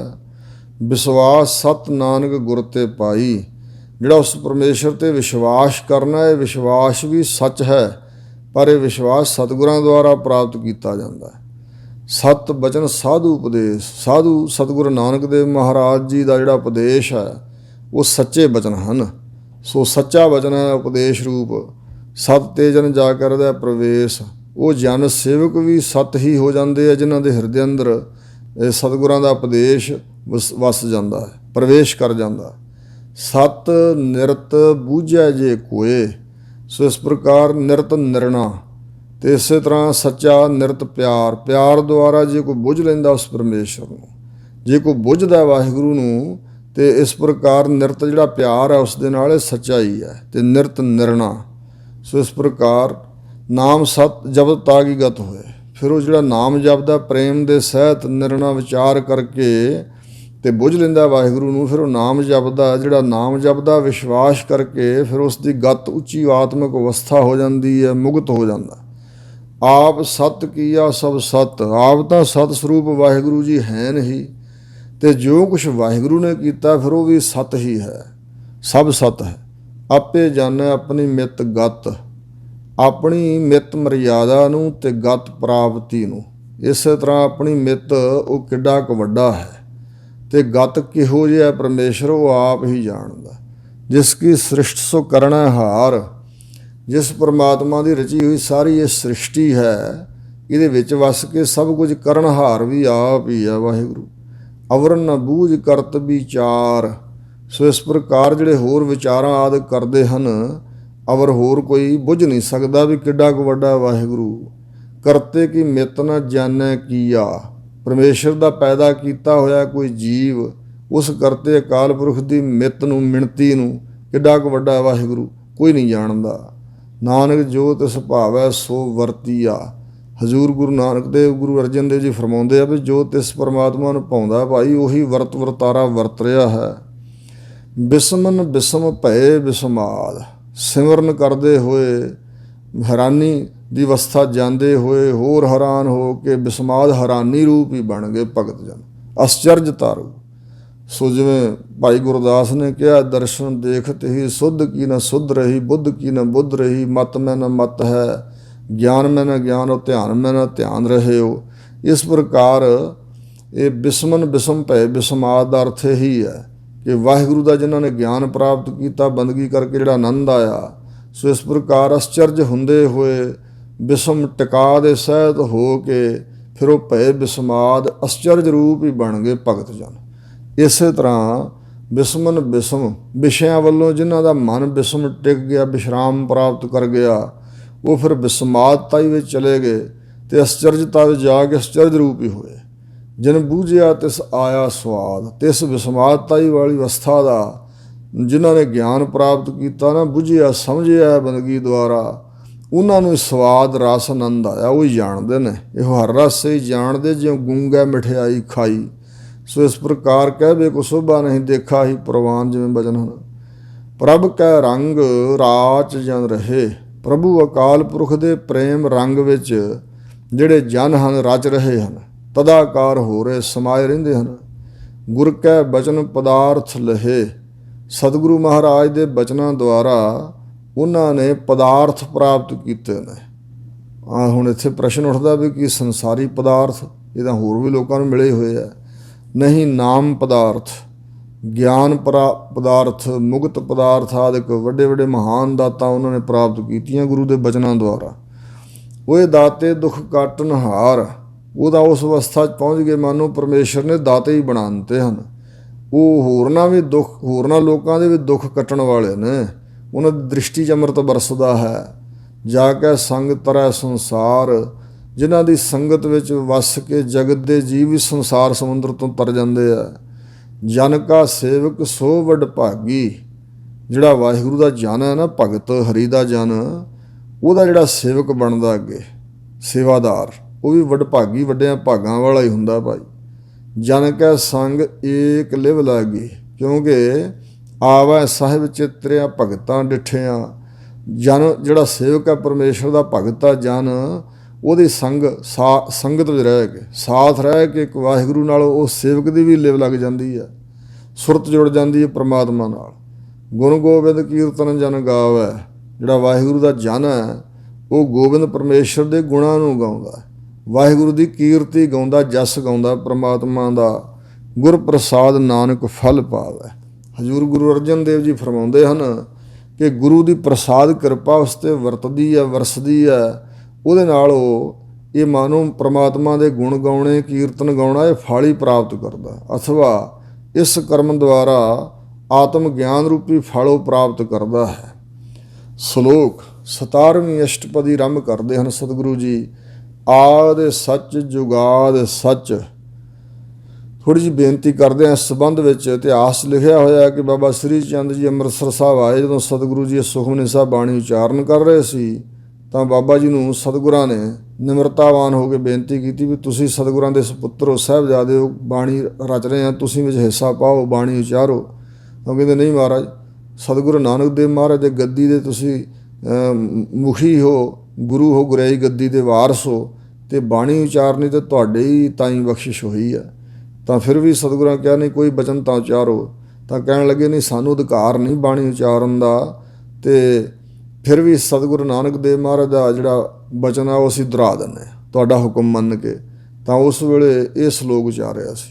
ਅਤੇ ਫਿਰ ਸਤਿਗੁਰੂ ਮਹਾਰਾਜ ਨੇ ਅੱਗੇ ਵਿਆਖਿਆ ਲਿਖੀ ਹੈ। ਇਸ ਬਚਨ ਸਤਿਗੁਰੂ ਨਾਨਕ ਦੇਵ ਜੀ ਦਾ ਹੀ ਹੈ। ਆਦਿ ਸ੍ਰਿਸ਼ਟੀ ਦੇ ਮੁੱਢ ਵਿੱਚ ਜਿਹੜਾ ਸੱਚ ਸਰੂਪ ਸੀ ਪਰਮੇਸ਼ਰ, ਜੁਗਾਦ ਸੱਚ। ਜਦੋਂ ਜੁਗਾਂ ਆਦਿਕਾਂ ਦੀ ਮਰਯਾਦਾ ਵਧੀ ਹੈ, ਜਦੋਂ ਯੁੱਗ ਰਚੇ ਹਨ, ਉਹਨਾਂ ਯੁੱਗਾਂ ਦੇ ਆਦਿ ਵਿੱਚ ਵੀ ਪਰਮੇਸ਼ਰ ਸੱਚ ਸਰੂਪ ਹੀ ਸੀ, ਹੈ ਪੇ ਸੱਚ। ਹੁਣ ਵੀ ਉਹ ਬੌੜੋ, ਹੁਣ ਵੀ ਇਸ ਵੇਲੇ ਵੀ ਸੱਚ ਸਰੂਪ ਹੀ ਹੈ। ਨਾਨਕ ਹੋਸੀ ਪੇ ਸੱਚ। ਆਉਣ ਵਾਲੇ ਸਮੇਂ ਵਿੱਚ ਵੀ ਹੋਵੇਗਾ ਸੱਚ ਸਰੂਪ ਵਾਹਿਗੁਰੂ। ਅਸ਼ਟਪਦੀ ਚਰਨ ਸਤ ਸਤ ਪਰਸਨਹਾਰ। ਜਿਸ ਵਾਹਿਗੁਰੂ ਦੇ ਨਾਮ ਰੂਪੀ, ਗਿਆਨ ਰੂਪੀ, ਸ਼ਬਦ ਰੂਪੀ ਚਰਨ ਸਤ ਸਰੂਪ ਹਨ ਅਤੇ ਉਹਨਾਂ ਚਰਨਾਂ ਨੂੰ ਪਰਸਣ ਵਾਲਾ ਵੀ ਸਤ ਸਰੂਪ ਹੀ ਹੋ ਜਾਂਦਾ ਹੈ। ਪੂਜਾ ਸਤ ਸਤ ਸੇਵਦਾਰ। ਉਹ ਸਤ ਸਰੂਪ ਪਰਮੇਸ਼ਰ ਦੀ ਜਿਹੜੀ ਸੱਚੀ ਪੂਜਾ ਹੈ। ਇਹ ਨਹੀਂ ਵੀ ਹੋਰ ਸਮੱਗਰੀਆਂ ਨਾਲ ਜਿਹੜੇ ਦੇਵਤਿਆਂ ਦੀਆਂ ਮੂਰਤੀਆਂ ਦੀ ਜਾਂ ਬੁੱਤਾਂ ਦੀ ਪੂਜਾ ਕਰੋ ਅਤੇ ਉਹ ਸੱਤ ਹੈ। ਨਹੀਂ, ਹਜ਼ੂਰ ਕਹਿੰਦੇ ਉਸ ਅਕਾਲ ਪੁਰਖ ਦੀ ਪੂਜਾ ਜੋ ਸਤ ਸਰੂਪ ਦੀ, ਉਹ ਵੀ ਸਤ ਹੈ। ਅਤੇ ਸਤ ਸੇਵਦਾਰ, ਜਿਹੜਾ ਉਹ ਪੂਜਾ ਕਰਦਾ ਉਸ ਪਰਮੇਸ਼ਰ ਦੀ, ਨਾਮ ਤਰੋ ਆਰਤੀ ਮਜਨ ਮੁਰਾਰੇ। ਸੋ ਇਸ ਪ੍ਰਕਾਰ ਸਮੱਗਰੀਆਂ ਦੁਆਰਾ ਨਹੀਂ, ਹਿਰਦੇ ਦੀ ਭਾਵਨਾ ਨਾਲ ਜਿਹੜਾ ਸੇਵਾਦਾਰ ਪੂਜਾ ਕਰਦਾ ਉਹ ਵੀ ਸਤ ਸਰੂਪ ਹੀ ਬਣ ਜਾਂਦਾ। ਦਰਸ਼ਨ ਸਤ ਸਤ ਪੇਖਣਹਾਰ। ਵਾਹਿਗੁਰੂ ਦਾ ਦਰਸ਼ਨ ਵੀ ਸਤ ਹੈ ਅਤੇ ਉਹਨਾਂ ਦਰਸ਼ਨਾਂ ਨੂੰ ਵੇਖਣ ਵਾਲਾ ਉਹ ਸੇਵਾਦਾਰ, ਦਰਸ਼ਨ ਪਰਸਣ ਵਾਲਾ ਵੀ ਸਤ ਸਰੂਪ ਹੀ ਬਣ ਜਾਏਗਾ। ਜਿਵੇਂ ਨਾਮ ਬਾਰੇ ਹੈ ਨਾ ਵੀ ਨਾਮ ਜਪਣ ਵਾਲਾ ਉਲਟ ਕੇ ਨਾਮੀ ਦਾ ਰੂਪ ਬਣ ਜਾਂਦਾ। ਇਸੇ ਤਰ੍ਹਾਂ ਹਜ਼ੂਰ ਕਹਿੰਦੇ ਨਾਮ ਸਤ। ਵਾਹਿਗੁਰੂ ਦਾ ਨਾਮ ਹਮੇਸ਼ਾ ਸਤ ਹੈ, ਅਮਰ ਰਹੇਗਾ, ਕਿਉਂਕਿ ਆਪ ਸਤ ਸਰੂਪ ਹੈ ਅਤੇ ਉਸੇ ਦਾ ਨਾਮ ਸਤ ਹੈ। ਸਤ ਧਿਆਵਨਹਾਰ। ਜਿਹੜਾ ਉਸ ਨਾਮ ਨੂੰ ਧਿਆਉਣ ਵਾਲਾ, ਆਰਾਧਣ ਵਾਲਾ, ਸਿਮਰਨ ਵਾਲਾ ਹੈ, ਉਹ ਵੀ ਸਤ ਸਰੂਪ ਹੀ ਹੋ ਜਾਂਦਾ ਹੈ। ਆਪ ਸਤ ਸਤ ਸਭ ਧਾਰੀ। ਆਪ ਪਰਮੇਸ਼ਰ ਸਤ ਸਰੂਪ ਹੈ ਅਤੇ ਉਸ ਦੀ ਜਿਹੜੀ ਧਾਰੀ, ਜਿਸ ਸ੍ਰਿਸ਼ਟੀ ਨੂੰ ਆਸਰਾ ਦਿੱਤਾ ਹੋਇਆ, ਧਾਰੀ ਟਿਕਾਈ ਹੋਈ, ਬਣਾਈ ਹੋਈ ਹੈ, ਇਹ ਵੀ ਸਤ ਹੀ ਹੈ। ਆਪੇ ਗੁਣਕਾਰੀ। ਆਪ ਹੀ ਗੁਣ ਰੂਪ ਹੈ, ਪਰਉਪਕਾਰ ਰੂਪ ਹੈ। ਆਪ ਹੀ ਉਪਕਾਰ ਕਰਨ ਵਾਲਾ, ਗੁਣਾਂ ਦਾ ਮਾਲਕ ਹੈ, ਗੁਣ ਕਰਨ ਵਾਲਾ ਹੈ। ਸ਼ਬਦ ਸਤ ਸਤ ਪ੍ਰਭ ਬਖਤਾ। ਉਸ ਬ੍ਰਹਮ ਪਰਮੇਸ਼ਰ ਦਾ ਜਿਹੜਾ ਸ਼ਬਦ ਦਾ ਨਾਮ ਰੂਪੀ ਸ਼ਬਦ, ਗੁਰਾਂ ਦਾ ਉਪਦੇਸ਼ ਰੂਪੀ ਸ਼ਬਦ, ਉਹ ਵੀ ਸਤ ਹੈ। ਅਤੇ ਬਚਨਾਂ ਦੁਆਰਾ ਜਿਹੜਾ ਬਖਤਾ ਬਣ ਕੇ ਕਥਨ ਕਰਦਾ ਉਸ ਪਰਮੇਸ਼ਰ ਦੇ ਨਾਮ ਨੂੰ, ਸ਼ਬਦ ਨੂੰ, ਉਹ ਵੀ ਸਤ ਸਰੂਪ ਹੀ ਬਣ ਜਾਂਦਾ। ਸੁਰਤ ਸਤ ਸਤ ਜਸ ਸੁਣਤਾ। ਸੁਰਤ ਧਿਆਨ ਦੇ ਕੇ ਸੁਣਨ ਵਾਲਾ ਜਿਹੜਾ, ਉਹ ਜਿਹੜੀ ਸਰੋਤ ਹੈ ਕੰਨਾਂ ਦੀ, ਉਸਦੀ ਉਹ ਵੀ ਸਤ ਹੈ। ਸੋ ਇਸ ਪ੍ਰਕਾਰ ਸੁਰਤ ਦੇਣੀ ਪਰਮੇਸ਼ਰ ਵੱਲ ਵੀ ਸਤ ਹੈ ਅਤੇ ਸਤ ਜਸ ਸੁਣਤਾ। ਸਰੋਤਾ ਵੀ ਸੱਚ ਹੈ ਅਤੇ ਸੁਣਨ ਵਾਲਾ ਸਤ ਸਰੂਪ ਹੈ। ਉਹਦੀ ਸੁਰਤ ਜਿਹੜੀ ਹੈ, ਸਰੋਤ ਹੈ, ਉਹ ਵੀ ਸਤ ਹੈ। ਬੁਝਨਹਾਰ ਕੋ ਸਤ ਸਭ ਹੋਏ। ਜਿਹੜਾ ਬੁੱਝ ਲੈਣ ਵਾਲਾ ਪਰਮੇਸ਼ਰ ਦੇ ਗਿਆਨ ਨੂੰ, ਉਹਦੇ ਵਾਸਤੇ ਸਭ ਕੁਝ ਸਤ ਹੀ ਹੋ ਜਾਂਦਾ। ਨਾਨਕ ਸਤ ਸਤ ਪ੍ਰਭ ਸੋਏ। ਹਜ਼ੂਰ ਗੁਰੂ ਅਰਜਨ ਦੇਵ ਜੀ ਫਰਮਾਉਂਦੇ ਨੇ ਕਿ ਉਹ ਪਿੱਛੇ ਵੀ ਸਤ ਸਰੂਪ ਸੀ, ਹੁਣ ਵੀ ਸਤ ਸਰੂਪ ਹੈ, ਸੋਏ। ਆਉਣ ਵਾਲੇ ਸਮੇਂ ਵਿੱਚ ਸਤ ਹੋਵੇਗਾ, ਅਥਵਾ ਉਹ ਸਤ ਸਰੂਪ ਹੈ। ਉਸ ਪਰਮੇਸ਼ਰ ਦੀ ਜਿਹੜੀ ਸੋਏ ਖਬਰ ਹੈ, ਸੋਭਾ, ਉਹ ਵੀ ਸਤ ਹੈ। ਸਤ ਸਰੂਪ ਹਿਰਦੈ ਜਨ ਮਾਨਿਆ। ਉਹ ਹੈ ਵਾਹਿਗੁਰੂ ਸਤ ਸਰੂਪ, ਨਾਸ ਤੋਂ ਰਹਿਤ ਤ੍ਰਈ ਗਲ ਬਾਦ। ਅਤੇ ਜਿਨ੍ਹਾਂ ਨੇ ਹਿਰਦੇ ਅੰਦਰ ਇੰਝ ਮੰਨ ਲਿਆ ਹੈ, ਕਰਨ ਕਰਾਵਨ ਤੈਨ ਮੂਲ ਪਛਾਨਿਆ। ਸਾਰੇ ਸ੍ਰਿਸ਼ਟੀ ਸੰਸਾਰ ਨੂੰ ਕਰਨ ਵਾਲਾ ਪੈਦਾ ਤੇ ਸਾਰੇ ਜੀਆਂ ਤੋਂ ਸਾਰੇ ਕਰਤੱਵਾਂ ਨੂੰ ਕਰਾਉਣ ਵਾਲਾ ਜਿਹੜਾ ਉਸ ਅਕਾਲ ਪੁਰਖ ਨੂੰ ਉਹਨਾਂ ਭਗਤਾਂ ਨੇ ਮੂਲ ਵਿੱਚ ਪਛਾਣਿਆ ਤੇ ਸਾਰਿਆਂ ਦਾ ਕਰਨ ਕਰਾਉਣ ਦਾ ਮੂਲ ਰੂਪ ਪਰਮੇਸ਼ਰ ਹੀ ਹੈ। ਇੰਜ ਉਹਨਾਂ ਪਛਾਣ ਲਿਆ ਹੈ। ਜਾ ਕਰਦਾ ਵਿਸ਼ਵਾਸ ਪ੍ਰਭ ਆਇਆ, ਜਿਸ ਭਗਤ ਦੇ ਹਿਰਦੇ ਅੰਦਰ ਪ੍ਰਭੂ ਪਰਮਾਤਮਾ ਤੇ ਵਿਸ਼ਵਾਸ ਆਇਆ ਹੋਇਆ ਹੈ। ਤਤ ਗਿਆਨ ਤਿਸ ਮਨ ਪ੍ਰਗਟਾਇਆ। ਤੇ ਜਿਹੜਾ ਤਤ ਗਿਆਨ ਹੈ ਵਾਹਿਗੁਰੂ ਅਕਾਲ ਪੁਰਖ ਪਰਮਾਤਮਾ ਦਾ ਸਿਧਾਂਤ ਰੂਪ ਵਾਹਿਗੁਰੂ ਦਾ ਜਿਹੜਾ ਤਤ ਗਿਆਨ ਨਿਰਾਵਰਨ ਗਿਆਨ ਹੈ, ਪਰੋਖ ਗਿਆਨ ਛੁਪਿਆ ਹੋਇਆ, ਇਹ ਗਿਆਨ ਜਿਹੜਾ ਅਨੁਭਵੀ ਗਿਆਨ ਹੈ ਉਸ ਦੇ ਮਨ ਅੰਦਰ ਪ੍ਰਗਟ ਹੋ ਆਇਆ ਹੈ। ਭੈ ਤੇ ਨਿਰਭਉ ਹੋਏ ਬਸਾਨਾ। ਜਿਹੜਾ ਪਹਿਲਾਂ ਭੈ 'ਚ ਵਸਦਾ ਸੀ, ਡਰਾਂ 'ਚ ਵਸਦਾ ਸੀ, ਭਉ ਤੋਂ ਬਾਹਰ ਕੱਢ ਕੇ ਨਿਰਭਉ ਹੋ ਕੇ ਪ੍ਰਮਾਤਮਾ ਨੇ ਵਸਾਤਾ ਉਸ ਨੂੰ। ਜਿਸ ਤੇ ਉਪਜਿਆ ਤਿਸ ਮਾਹੇ ਸਮਾਨਾ।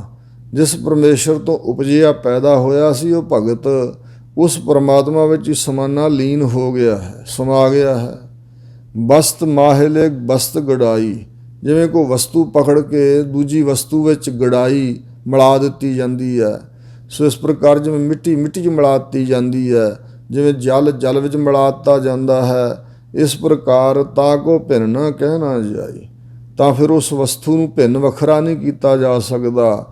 ਸੋ ਇਸ ਪ੍ਰਕਾਰ ਜਿਵੇਂ ਸੁਰਸਰੀ ਨਦੀ ਜਿਹੜੀ ਗੰਗਾ ਉਹਦੇ 'ਚ ਆ ਕੇ ਅਨੇਕਾਂ ਨਾਲਿਆਂ ਵਾੜਿਆਂ ਦਾ ਪਾਣੀ ਵਿੱਚ ਮਿਲ ਜਾਂਦਾ, ਫਿਰ ਭਿੰਨ ਤੇ ਕੀਤਾ ਨਹੀਂ ਜਾ ਸਕਦਾ, ਨਾ ਭਿੰਨ ਕਹਿਣਾ ਬਣਦਾ, ਕਿਹਾ ਹੀ ਨਹੀਂ ਜਾ ਸਕਦਾ। ਬੂਝੈ ਬੂਝਣ ਹਾਰ ਵਿਵੇਕ।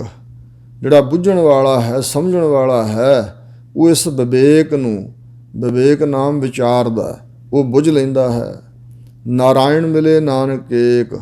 ਉਸ ਦੇ ਤਾਈਂ ਇੱਕੋ ਇੱਕ ਜਿਹੜਾ ਨਾਰਾਇਣ ਪਰਮੇਸ਼ਰ ਹੈ ਉਹ ਮਿਲ ਪੈਂਦਾ, ਅਥਵਾ ਉਹ ਇੱਕ ਨਾਰਾਇਣ ਦੇ ਵਿੱਚ ਹੀ ਮਿਲੇ ਹੋਏ ਹਨ। ਜਿਹੜੇ ਇੰਜ ਵਿਵੇਕ ਨੂੰ, ਇਸ ਵਿਚਾਰ ਨੂੰ ਬੁੱਝ ਲੈਂਦੇ ਹਨ, ਉਹ ਪਰਮੇਸ਼ਰ ਵਿੱਚ ਹੀ ਮਿਲ ਜਾਂਦੇ ਆ। ਠਾਕੁਰ ਕਾ ਸੇਵਕ ਆਗਿਆਕਾਰੀ। ਐਸੀ ਅਵਸਥਾ 'ਚ ਪਹੁੰਚ ਕੇ ਠਾਕੁਰ ਮਾਲਕ ਦਾ ਜਿਹੜਾ ਸੇਵਕ ਹੈ ਉਹ ਆਪਣੀ ਮਰਜ਼ੀ ਨਹੀਂ ਕਿਤੇ ਕਰਦਾ ਵੀ ਕਰਾਮਾਤ ਸ਼ਕਤੀ ਵਰਤੇ, ਆਪਣੀ ਮਨਮਰਜ਼ੀ ਕਰੇ, ਨਹੀਂ। ਜਿਹੜਾ ਵਾਹਿਗੁਰੂ ਪਰਮੇਸ਼ਰ ਠਾਕੁਰ ਦਾ ਸੇਵਕ ਹੈ ਉਹ ਆਗਿਆਕਾਰੀ ਬਣ ਕੇ ਰਹਿੰਦਾ ਕਿ ਜੋ ਕੁਝ ਵਾਹਿਗੁਰੂ ਕਰਦਾ ਉਹ ਸਹੀ ਹੈ। ਹਉਮੈ ਤਜਨ ਨਾਮ ਲਿਵ ਲਾਵਨ, ਭਾਣਾ ਮੰਨਣ ਪੰਥ ਪਾਵਨ। ਇਉਂ ਆਗਿਆ ਵਿੱਚ ਪ੍ਰਸੰਨ ਰਹਿੰਦਾ। ਮੀਤ ਕਰੈ ਸੋਈ ਹਮ ਮੰਨਾ, ਮੀਤ ਕੇ ਕਰਤਵ ਕੁਸ਼ਲ ਸਮਾਨਾ। ਠਾਕੁਰ ਕਾ ਸੇਵਕ ਸਦਾ ਪੁਜਾਰੀ।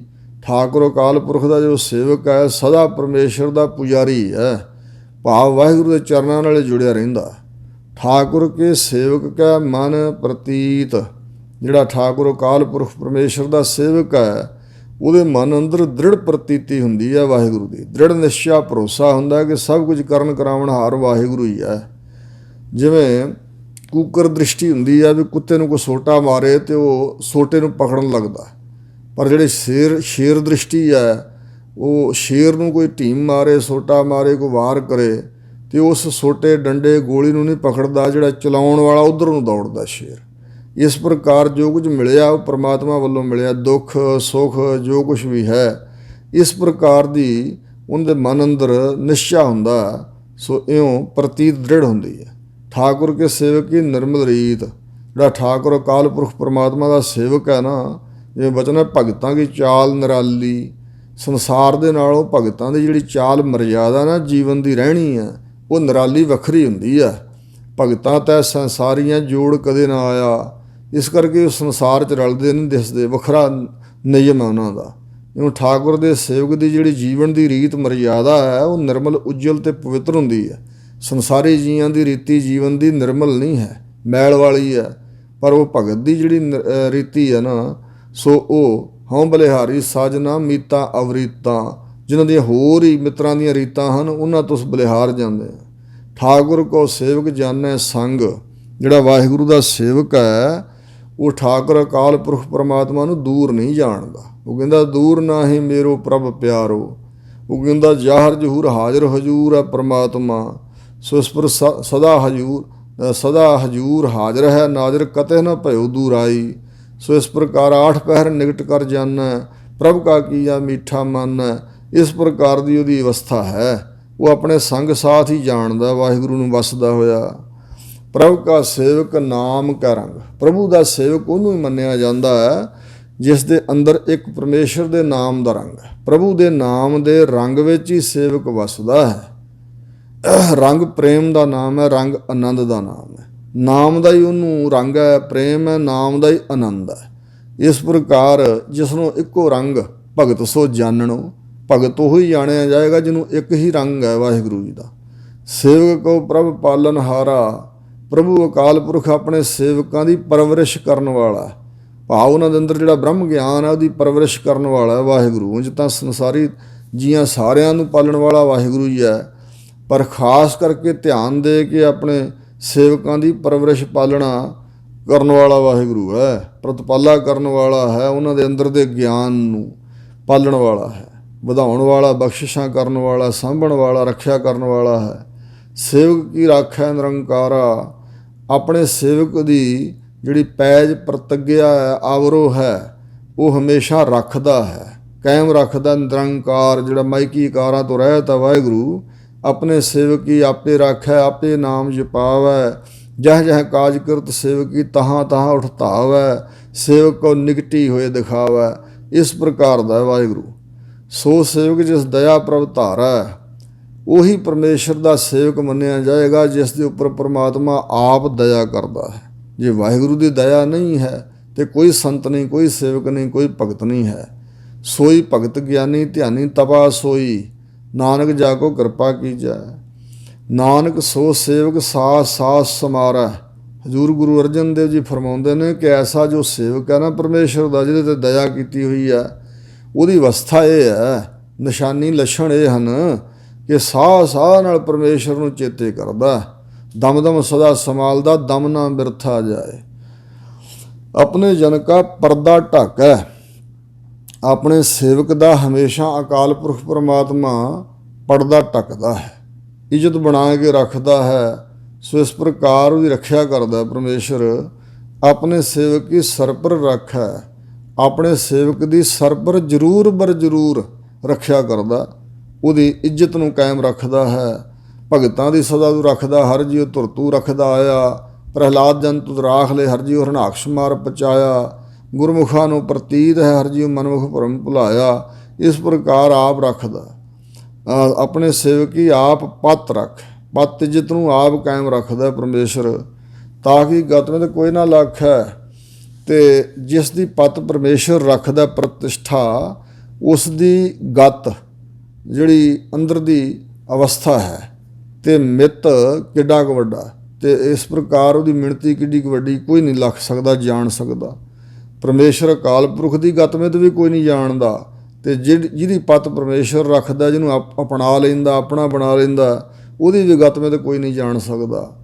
ਪ੍ਰਭ ਕੇ ਸੇਵਕ ਕੋ ਨਾ ਪਹੁੰਚੈ, ਜਿੱਥੋਂ ਤੱਕ ਪਰਮੇਸ਼ਰ ਦਾ ਸੇਵਕ ਪੁੱਜਿਆ ਹੋਇਆ ਨਾ, ਉਹਦੇ ਤੱਕ ਉਹਦੇ ਬਰਾਬਰ ਹੋਰ ਕੋਈ ਨਹੀਂ ਪਹੁੰਚ ਸਕਦਾ, ਨਾ ਬ੍ਰਹਮਾ ਨਾ ਵਿਸ਼ਨੂੰ ਸ਼ਿਵ ਜੀ। ਪ੍ਰਭ ਕੇ ਸੇਵਕ ਊਚ ਤੇ ਉੱਚੇ, ਪ੍ਰਭੂ ਦੇ ਸੇਵਕ ਉੱਚੇ ਤੋਂ ਉੱਚੇ ਹਨ। ਜੋ ਪ੍ਰਭ ਆਪਣੀ ਸੇਵਾ ਲਾਇਆ, ਜਿਹੜਾ ਸੇਵਕ ਪ੍ਰਭੂ ਪਰਮਾਤਮਾ ਨੇ ਆਪਣੀ ਸੇਵਾ ਭਗਤੀ ਟਹਿਲ 'ਚ ਲਾਇਆ ਹੋਇਆ, ਨਾਨਕ ਸੋ ਸੇਵਕ ਦਹਿ ਦਿਸ ਪ੍ਰਗਟਾਇਆ। ਜਿਹਨੂੰ ਸੇਵਾ 'ਚ ਲਾਇਆ ਉਹਨੂੰ ਪਰਮੇਸ਼ਰ ਦਸਾਂ ਦਿਸ਼ਾ ਵਿੱਚ ਪ੍ਰਗਟ ਵੀ ਕਰਦਾ ਹੈ। ਭਗਤ ਜਗ ਵੱਜਿਆ ਚੌਂ ਚੱਕਾਂ ਦੇ ਵਿੱਚ ਚਮਰੇਟਾ, ਜਿਵੇਂ ਭਗਤ ਰਵਿਦਾਸ ਜੀ ਬਾਰੇ ਕਿਹਾ ਗਿਆ ਭਾਈ ਗੁਰਦਾਸ ਜੀ ਵੱਲੋਂ, ਕਿਉਂਕਿ ਹਰ ਕਾ ਭਗਤ ਪ੍ਰਗਟ ਨਹੀਂ ਛਪੈ। ਉਹ ਆਪ ਤਾਂ ਛੁਪਦਾ ਪਰ ਪਰਮੇਸ਼ਰ ਉਹਨੂੰ ਪ੍ਰਗਟ ਕਰਦਾ ਦੁਨੀਆ 'ਚ, ਕਿਉਂਕਿ ਸੰਸਾਰ ਦਾ ਭਲਾ ਕਰਨਾ ਹੁੰਦਾ। ਆਪਣੀ ਵਡਿਆਈ ਇੰਝ ਹੀ ਪ੍ਰਗਟ ਕਰਦਾ ਭਗਤਾਂ ਦੁਆਰਾ।